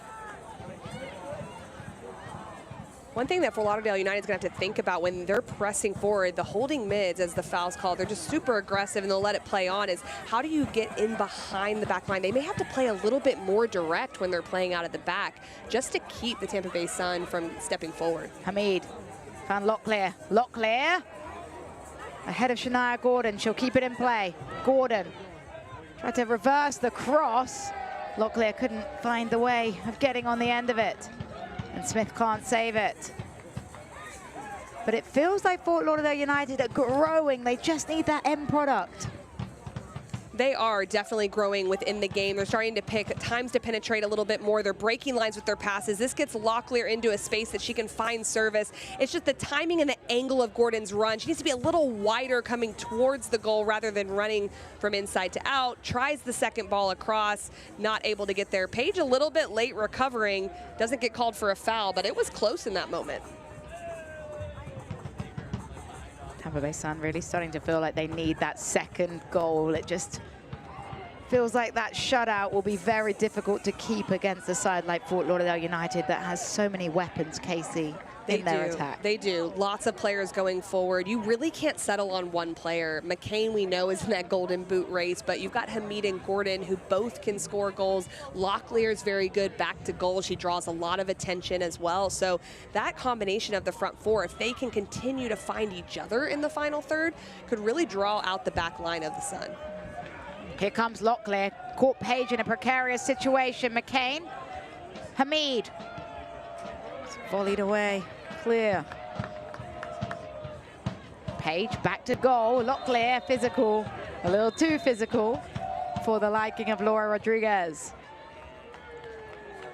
When I like the counter pressing, at least, it is a foul. It is a foul, but there's the attitude to step and press as soon as they lose possession. But one thing I'm noticing about Fort Lauderdale United, it's almost like they're not committed to that final third entry pass or shot. They're kind of hesitating as we take a look at the foul. Locklear just comes through, uses her body only. Paige has complete positioning in that moment. But that final third, when Hamid plays the ball across, there's not a lot of conviction in it. And so more conviction in that final third may be something that will help them as they go throughout the second half. And it feels like in that position, just drive it with pace because anything can happen. It doesn't even have to be your own player. It could be a deflection. Correct. It almost looks a little indecisive. So as we're watching this game, to give Fort Lauderdale credit, they weren't possessing up the field as much in the first half. They've started to figure that out. They've played in combination going a little longer. They've inverted their wingers at times. Now it's figuring out that final third piece as they continue to grow.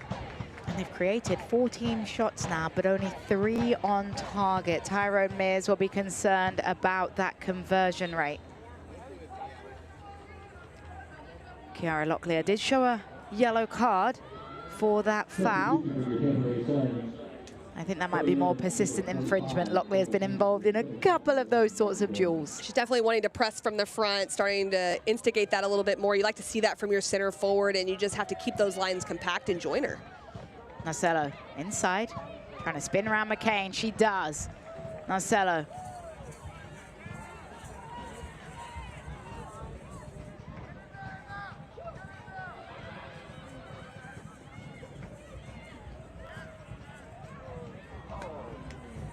Hamid.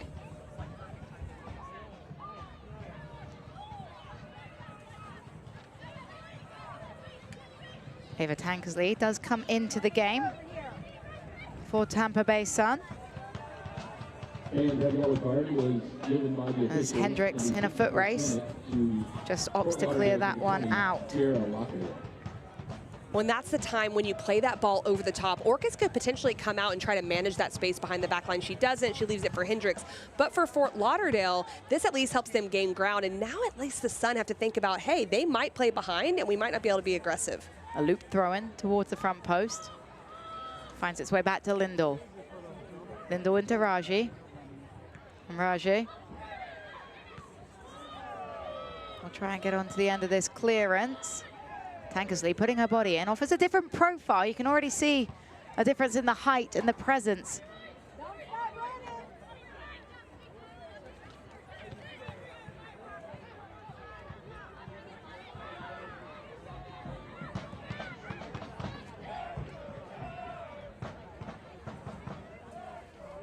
Ansborough. Further forward. And it was Tankersley replacing Parker Goins.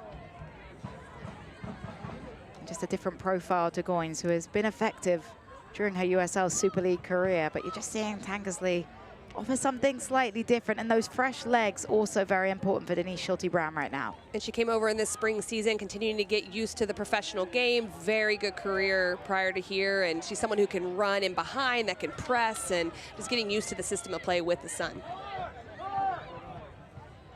Lindell, reverse pass.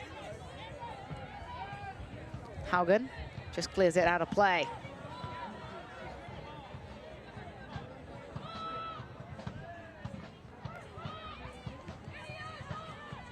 And this is a good time for Fort Lauderdale to keep possession, because when they go into mid-blocks, the Sun, they only have one player pressing high, which is Tankersley in this moment. So your center backs can probe and try to draw players out of that mid-block. And so if they can do that more, I think they'll find some gaps to be able to play to go forward.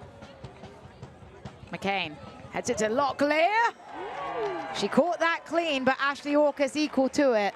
Orcas has been outstanding so far this evening. Very solid. She's made the saves that she's needed to make, the ones that are right out at her, and then she had that spectacular one in the first half against Rajay. But Locklear gets it right here, that second chance opportunity. McCain, that's on purpose from McCain. She sees her right there, the one touch, and great technique from Locklear to even get that on frame.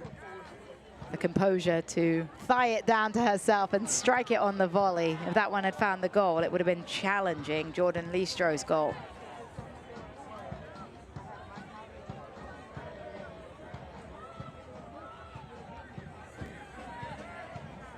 It's still the 31st minute goal from Jordan Listro that has Tampa Bay Sun with the lead at the Riverfront Stadium. As Paige caught, and she's able to stop the corner kick. Well done by Paige. Jessica Charman, Casey White, our entire crew. Glad you're watching Super League here on Peacock. Reminder that there'll be another USL Super League game tomorrow, with Lexington hosting Dallas Trinity at 2 p.m. on Peacock as well. Jamona couldn't get it across to Moore.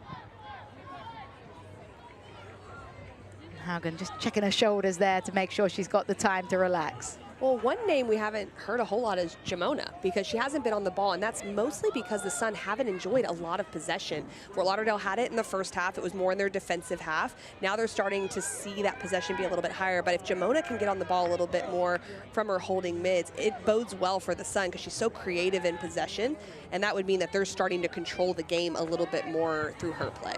Hi, Jamona, another player that has scored goals this season for Tampa Bay Sun, 6 on the season. But as you mentioned, Tampa Bay with just 37.7% of the possession at this point in the game, so not as many opportunities for Jamona to shine.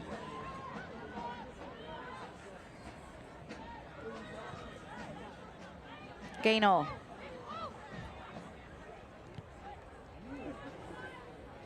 Moshe. The middle to Rajay.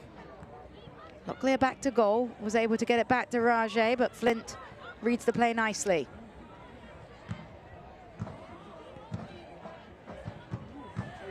Flint chips this one forward up the line for Listro to chase. And Listro couldn't find the right connection. What I like about that sequence, though, is the technique you see from Flint, from her defending and just being able to play that little ball in behind, and Listro just really honestly had more time than she even realized in that moment. Fort Lauderdale United with a quadruple substitution now. Tyrone Mears ready to make some changes. He understands that this derby right now is not going the way that he wants it to. It'll be Thelma Hermansdottir coming in to the game. Felicia Knox also joining the action. Jorian Bockham coming into the play. And Tati Fung also into the game. Well, this is really interesting because a lot of big players coming out of the game as well. An entire midfield switch coming in. But you've got players like Felicia Knox really comfortable in possession, and Tatiana Fung, who also does the same thing in possession. She likes to go forward. So you're right. He's saying, let's try something different because what we're doing isn't really working for us going forward. Rajay, Hamid, McCain, and Smith all out of the game.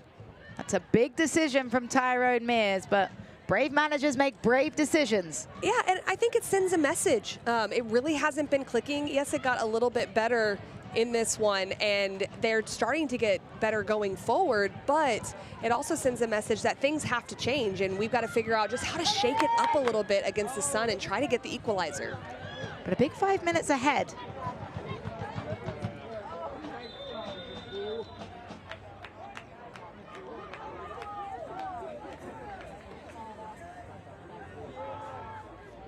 Stay informed about all things Super League. Visit USLSuperLeague.com for all the latest information, analysis, and insight into the league.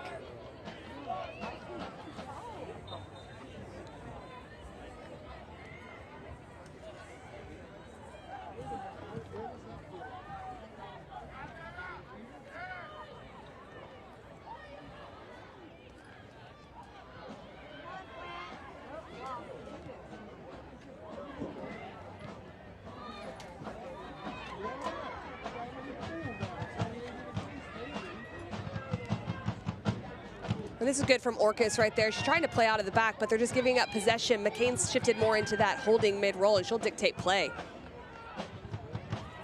Here comes the run of Locklear. Locklear had Orcus a little confused about her positioning. And it was still in play when she got the touch away. Well, this entire play started from Addison McCain. She has dropped into the 6th role. She can really pull the strings, dictate the tempo and rhythm with Fung and Knox a little bit higher up against her. And they'll be players that can be a little bit more creative, but I would assume Tyrone Mears really wants McCain to be on the ball a lot. Felicia Knox will swing this one in, the sub, towards the back post. Closest to it was Gaynor.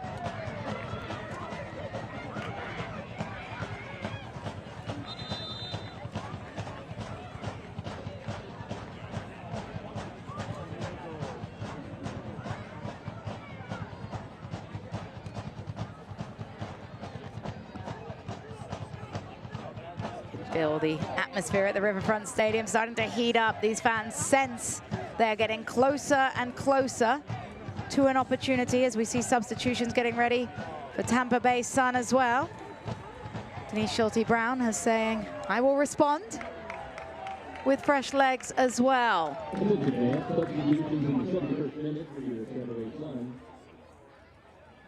in, number 6, coming out, number 12, Jade Moore. Coming in, number 8, Hannah Keane. We will see the substitutions get an opportunity now to come in to the game. Hannah Keane into the matchup. Jade Moore exiting, and you see a little frustration out of Jade Moore there. Wasila Duasole comes into the game, and Duasole, you mentioned, played a lot of minutes early on, got an injury, and it's great to see her back into the game. She has a lot of mobility in midfield, can really bring that, a lot of energy, and just coming back now, getting some more minutes. So I think she can be impactful, especially maybe allowing them to get a little bit more attack, because they've defended most of this half, Tampa Bay Sun, and they're going to need to have a little bit more going forward to put Fort Lauderdale under pressure. And Jordan Zaid completed those substitutions. Jamona and Narcello also exiting with Jade Moore. So again, players with big names coming out now as both coaches sense the need for fresh legs. Fort Lauderdale United do have an opportunity now to serve in another corner. Yet again be tasked with Felicia Knox.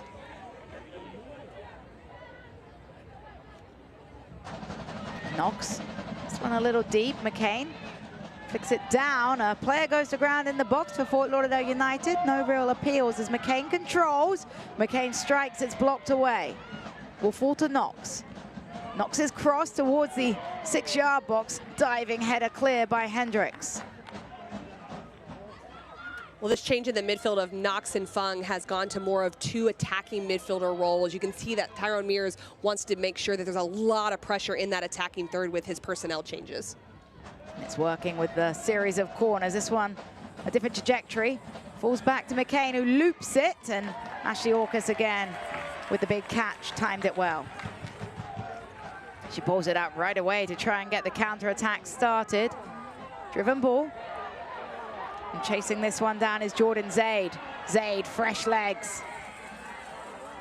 Jordan Zaid trying to get to the byline, runs out of real estate, out for a goal kick. I think this is a good idea from Listro, though, to play it down the line. There's a lot of pressure coming at the Sun. They got to release it, a little bit of it, and Zaid is so good in the 1v1. She's explosive. She has the energy coming in off the bench, so they're going to have to start making decisions like that just to give a little bit of time to their back line to relax. So check out the final third entries. Again, Fort Lauderdale United dominating that statistic. They have improved with the shots created. The biggest issue, though, is the clinical finishing. 17 shots, just 4 on target for Tyrone Mears' side.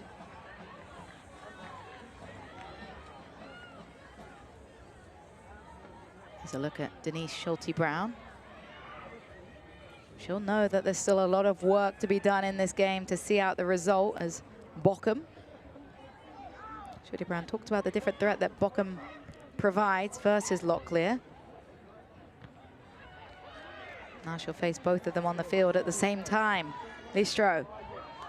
And you talk about the difference of those 2 strikers. Both can play back to goal, both can go in behind, but the tendency of Bochum is to go more in behind the back line. And so what that does is it makes your back line drop off. Then there's space in front for your Gordons, your Tati Fungs, all those players to get on the ball, facing forward and create. Knox. McCain. Very deep, but able to send this one forward into the path of Bochum. Dorian Bochum, formerly of DC Power.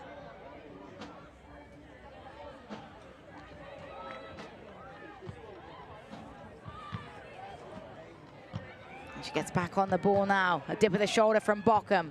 Lays it across to Lindell. Lindell skips through one defender, and Lindell blocked by a very good defensive effort out of Ava Tankersley. Well, I think that says it all. Ava Tankersley, your center forward, is having to defend in her own penalty area. So Fort Lauderdale United is definitely in a good run of form these last 10 or so minutes where they're not allowing the sun to play out. But they are on the back foot right now with a series of corner kicks going to Fort Lauderdale United. Felicia Knox has been very busy with these services since coming on as a substitute. Knox. The referee's whistle blows. Laura Rodriguez not happy with the challenge taking place in the box on Tash Flint.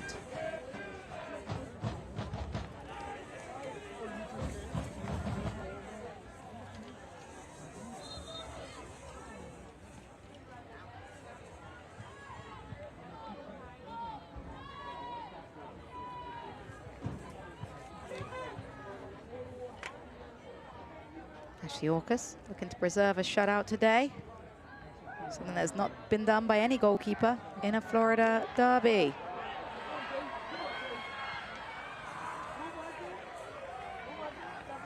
Jordan Zaid has had an influence on the right-hand side since coming on as a sub as she throws this quickly to Flint, gets it back. Zaid looking to cross it in towards the back post. Tankersley's not a bad target to have back there, but Morshea equal to the task. I was questioning the decision of Zaid to play quickly on the throw-in because she has a lot of energy coming in, but you also want to slow things down, but they do a really good job with this. Tankersley not able to get across the front of Morshea. That's really what she needs to do, is try to slash right in front of her so there's not a clear path to the ball. But credit Morshea with the goalkeeping.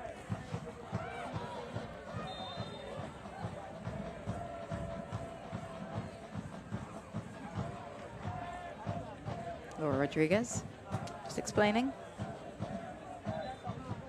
to her benches and now allowing the substitute to come in for Fort Lauderdale United.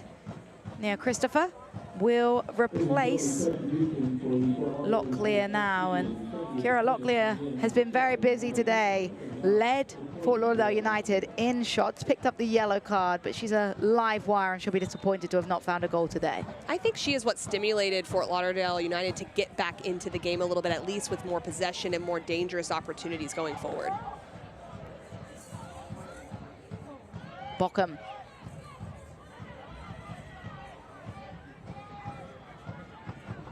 Ball launched forwards, picked up by Knox. Christopher couldn't get her first touch there. McCain will control. McCain's ball over hit. Ashley Orcus should take her time here to just slow down the clock.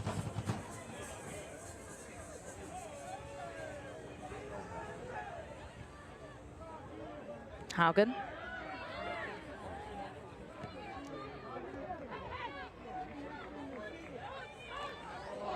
That's a blatant foul. Tankersley sees her jersey pulled and is shoved down by Lindell, who accepts her yellow card punishment. An obvious yellow card. What I like that led to this moment was Dewua Soleil, though, turning on the half turn, being able to see that she can take some space going forward instead of playing backwards. And then Tankersley might have initiated the contact at first, but she does get around, gets positioning, draws the shirt tug. There's a little shirt tug early on from Tankersley, a little bit of gamesmanship there, getting around, not seen by our referee, and she draws the foul.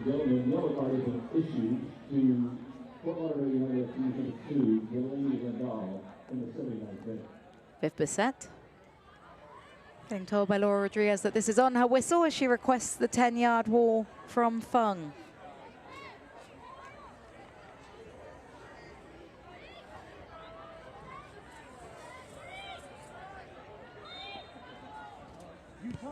Set plays short. Listro, who has our game-winning goal as things stand. Page tried to play it down the channel. Bochum won it, but then wasn't able to find the pass. Great play by Flint to release Zaid. Zaid cut across, and Tankersley has it. Ava Tankersley, a super sub, gives Tampa Bay Sun the cushion in the final derby of the year. And this is exactly what you would hope from a player coming in off the bench, staying concentrated in a moment that matters. It's great build-up play in the wide channel. Zaid plays it across, 2 runs in the box besides Tankersley. So Fort Lauderdale United not able to deal with this. Tankersley stays down over the ball. It's a clinical finish to extend the lead. Ava Tankersley with her first USL Super League goal. And what an important one it is in appearance number 4 in the league for the 22-year-old. And I just feel like everybody in Riverfront Stadium just took a deep breath. Yes. And they feel a little bit more relaxed now. They have not enjoyed a lot of possession for their home team, but the efficiency in their opportunities has been incredible. That build-up play through Tosh Flint was very nice, just getting on the half turn, playing Zaid in behind. They've done that a lot in the past and then haven't had that finish on the end of it. They haven't, it's the flip today. They haven't had a lot of those opportunities, but when they have, they've been able to put it away. Bockham heading it forward towards Christopher. It's cleared away. Bockham challenges. She controls and plays it across to Gordon.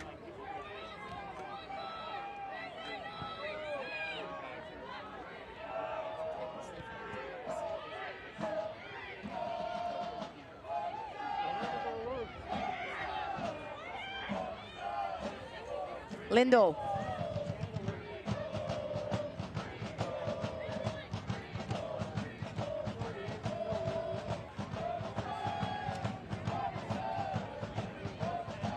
And when we wind back and think about the game as a whole, maybe I'm showing some goalkeeper bias here, but that Ashley Walker's save becomes even more paramount now with the game at 1-0 in that moment.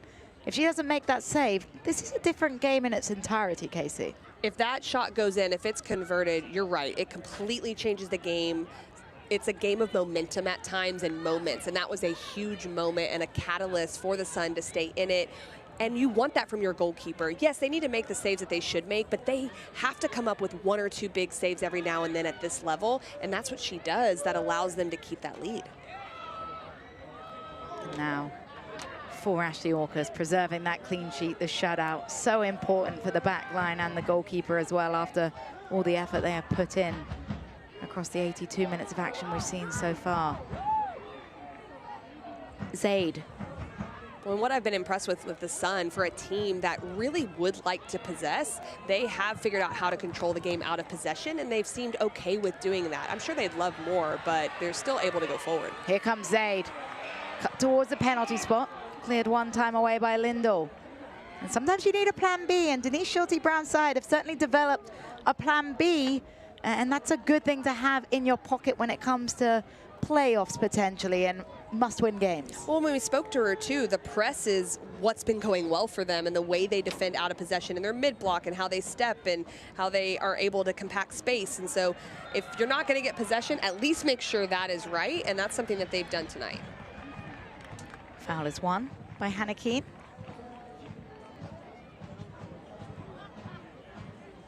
This will set up not only just a dead ball opportunity, but also a moment of opportunity to slow the game, to sink the sails of Fort Lauderdale United and just drain the clock a little bit. Yeah, they definitely need to take advantage of those moments, because earlier they were playing a little bit too quick, and it almost doesn't feel like a 2-0 game, though, because Fort Lauderdale was really putting a lot of pressure on before that second goal came from Tankersley.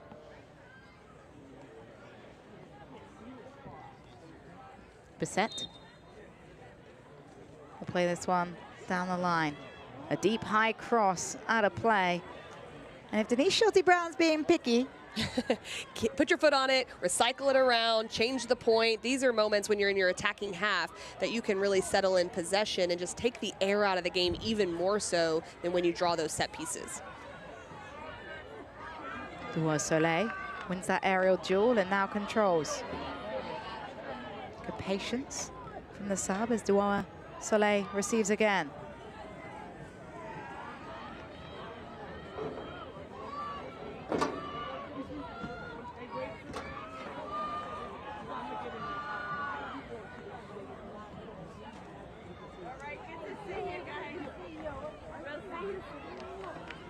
Lauderdale United just building some territory now, as they could get a goal in the next couple of minutes, could make for some very unsettling finishes for Tampa Bay Sun.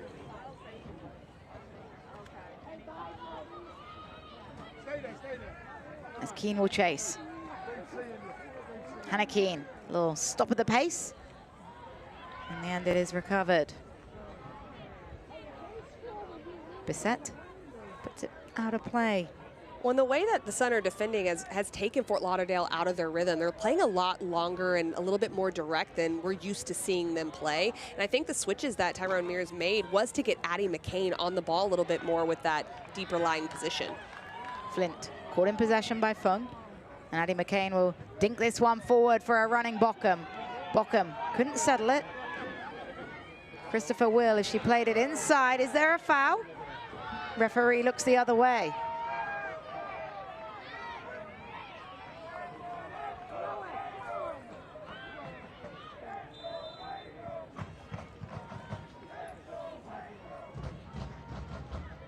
We see a stoppage in play. Laura Rodriguez just going to check on the player down right now. It's Tash Flint that has stayed down on the ground, clenching her ankle. Well, we've talked a lot about Tosh Flint for obvious reason on the attacking side, but I would argue that her contribution today has really been great on the defensive side. She might have gotten away with a little bit of a foul in that moment, but that's what happened, why she's down. But she has really done whatever is necessary. She's played off that right side in their 4-1-4-1 defensive shape, but she's also tracked runners. That's one of your leading goal scorers, putting in all of that work.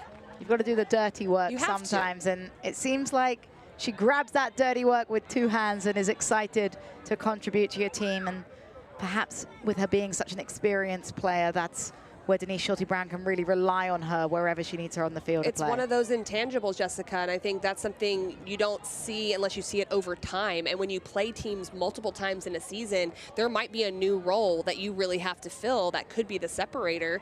And we talked about it, 3 draws in 3 previous meetings. Right now it's going well for the Tampa Bay Sun, and I think Flint's defensive effort has been a part of that. Maybe we're foreshadowing a little bit, because right now these two teams are in 4th and 5th. But this would be quite a nice game if both teams were able to find themselves over the playoff game. I would agree with that. We'll see what happens by the end of the season. Top 4 stay alive for a single elimination semi-final, followed by the final, of course, in June. On June 14th, the final set to take place. The inaugural USL Super League champion will be crowned. And what a first year it has already been, and so much action still to come, Casey.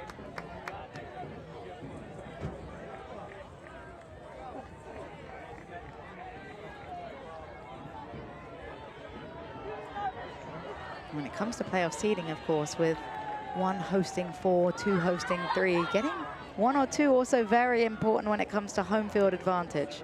When it's so tight in the standings right now too, so you know everyone's thinking about those things and vying for that, because 1 point, yes it matters, but 3 points really can make a big difference right now with how tight it really is 1 through 6. Don't forget, coming into this game, Fort Lauderdale United were 4th and Tampa Bay Sun were 5th, so 3 points gained for Tampa Bay Sun, absolutely pivotal.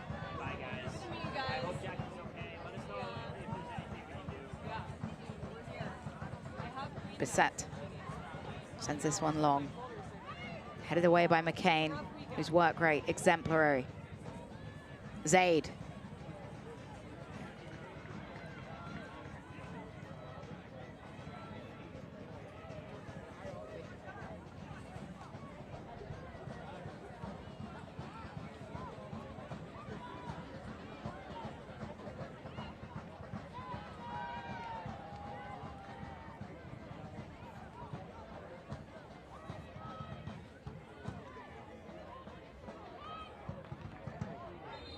Physical challenge coming in. Jordan Listro. A little unnecessary there. And we anticipated a lot of fouls potentially in this game from what we've seen previously. Laura Rodriguez, our center official, did a great job early on, just kind of quelling that a little bit. But I think this is smart by the Sun, just to slow down Fort Lauderdale a little bit, take some time off the clock, even though it is going in the opposite direction. Delivery will be launched in from Fort Lauderdale, and Ashley Orcus yet again on the spot and uses her soccer IQ to slow it down.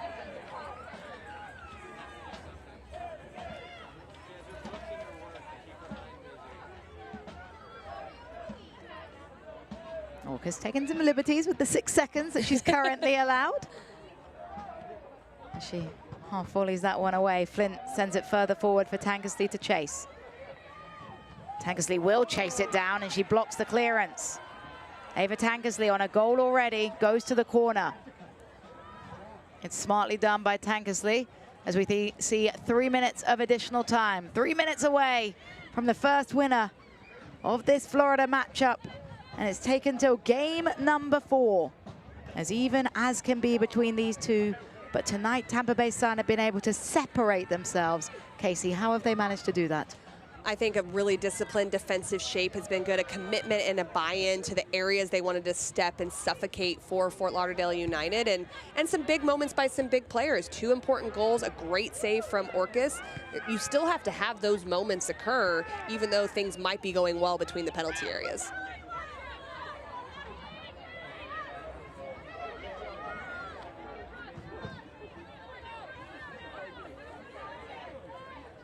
Haugen to Tankersley. And Haugen will find Tankersley again. The subs have certainly made an impact as well for Denise Schulte-Brown. Zaid, deep cross from Zaid. Over the head originally of Hannah Keane.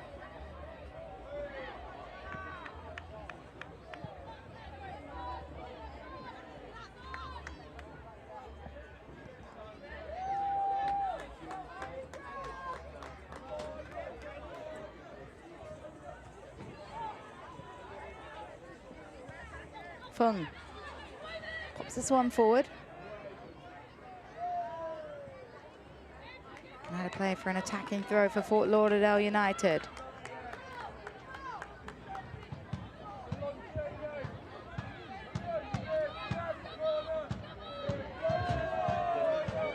Fort Lauderdale United coming into this game 9 matches unbeaten, but as it stands, that record will be snapped.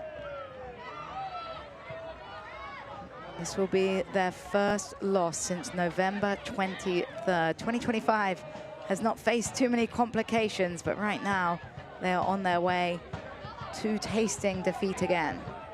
And although this result doesn't appear to be going their way, they still have really good moments. And here is a good moment off of the hands of Orcus, and she just about recovers. Well, you don't go that long without a loss, without a lot of things going really well, whether it's individually, whether it's the way you build and the way you rotate or how you defend. This is great here from Gordon coming inside. It's a little bit high. Orcus misjudges it, does react well. There's good marking in and around her in the penalty box, but Fort Lauderdale United has many players that are creative, dynamic going forward, and so they can strike at any moment. All eyes at Riverfront Stadium on our center referee. And that's it, the final whistle. The Sunshine State bragging rights go to Tampa Bay Sun, a 2-0 victory over their rivals, Fort Lauderdale United. And finally, a winner is declared in match 4 between these two sides. Casey White, your thoughts? Well, Tampa Bay will be very happy about this. The 3 points closes the gap to the playoff line, but I have to argue too, not just the 2 goals, but getting a shutout. That's critical for this Tampa Bay Sun team. They have not had that recently, so to be able to secure that, that provides confidence in their goalkeeping and back line as well. Well, it smiles all round for Tampa Bay Sun. They are victorious, 2-0, the victory over Fort Lauderdale United. When we come back, we're going to have an interview and highlights to wrap up the game. Final score, Tampa Bay Sun 2, Fort Lauderdale United 0. Stick with us here on Peacock.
Welcome back to a very happy Riverfront Stadium in Tampa. Tampa Bay Sun with a 2-0 Derby Day victory against Fort Lauderdale United. We're now joined by scorer of goal number 2 for Tampa Bay Sun, Ava Tankersley, who also scored her first goal in her Super League career. Ava, congratulations on the goal. Talk us through what you saw in that moment and the finish. Thank you. Thank you. I know when Zaid gets the ball, I know exactly where it's going. She's so good at crossing, so as soon as she went end line, I knew I had to get into a good position to get a shot off, and I'm really happy with, I thought that was a really good team goal. And Ava, a really good second half. You guys coming in as substitutes, helping continue to change the game. What did you like from your team's performance throughout tonight? Yeah, I thought we played with a lot of heart and a lot of grit. We fought, and I think it was a really good team performance all 90 minutes. And you've been an addition here in this spring season. Can you talk about just what you love about being a part of the Tampa Bay Sun and how that adaptation's gone? Yeah, I love, we have so much depth all over the field that I'm just learning so much, and I'm growing every day at practice. So it's been really awesome to be in this environment as a pro and just get better every day around these girls. Well, Ava, thank you so much for your time. Go enjoy the celebrations. Congratulations on the winning goal. Thank you.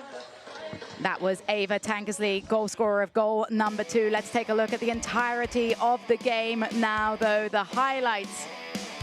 Well, the pressing was what it was about throughout this entire game for the Tampa Bay Sun. Listro would get it started. You could just see that's your holding midfielder stepping high up enough to cause more shape problems. She does make the save. This one's cleared off the lines by Laurel Ansbro, keeping it at 0-0. But in the 31st minute, they would not be denied. Again, dispossessing is Jordan Listro. She steps in. There's not even a second thought here. Going with the left foot, a beautiful, clinical finish right into the side netting for the goal. What a goal this is from Jordan Listro, and she said very happy with this moment. Of course, would turn out to be the game-winning goal, but this to me a huge turning point of the game. A strike from Rajay, one of the best saves you're going to see in Super League. Well, at the professional level, it's what happens in and around the penalty boxes that are the difference. It's a great shot, but a better save by Orcas. She keeps the distance of the 1-0 lead. Fort Lauderdale United would build into it, but Tampa Bay Sun puts it away late in the game. It's Zaid who finds Tankersley on the back post. A great finish. That is looking easier than it actually is because she gets over that bouncing ball and hits it low into the far post. And I love how she described it as a team goal. Tampa Bay Sun played as a team today, got the result, but it wasn't always comfortable, as we can see from the stats here. Fort Lauderdale United grew in the game. They did grow into the game. They created more opportunities, but they weren't effective with getting as many on frame. Only 5 out of the 18 on frame, and less possession as the game went on. Tampa Bay Sun would let theirs rise up to 40% and be able to take a little bit of that away from Fort Lauderdale. Well, what an evening it has been from the Riverfront Stadium. Tampa Bay Sun came into this game talking the talk, but would they walk the walk? They absolutely did. A 2-0 victory over their rivals, Fort Lauderdale United. For my broadcast partner, Casey White, I've been Jessica Charman, our entire crew. Thank you so much for joining us on Peacock. Final score, Tampa Bay Sun 2, Fort Lauderdale United 0.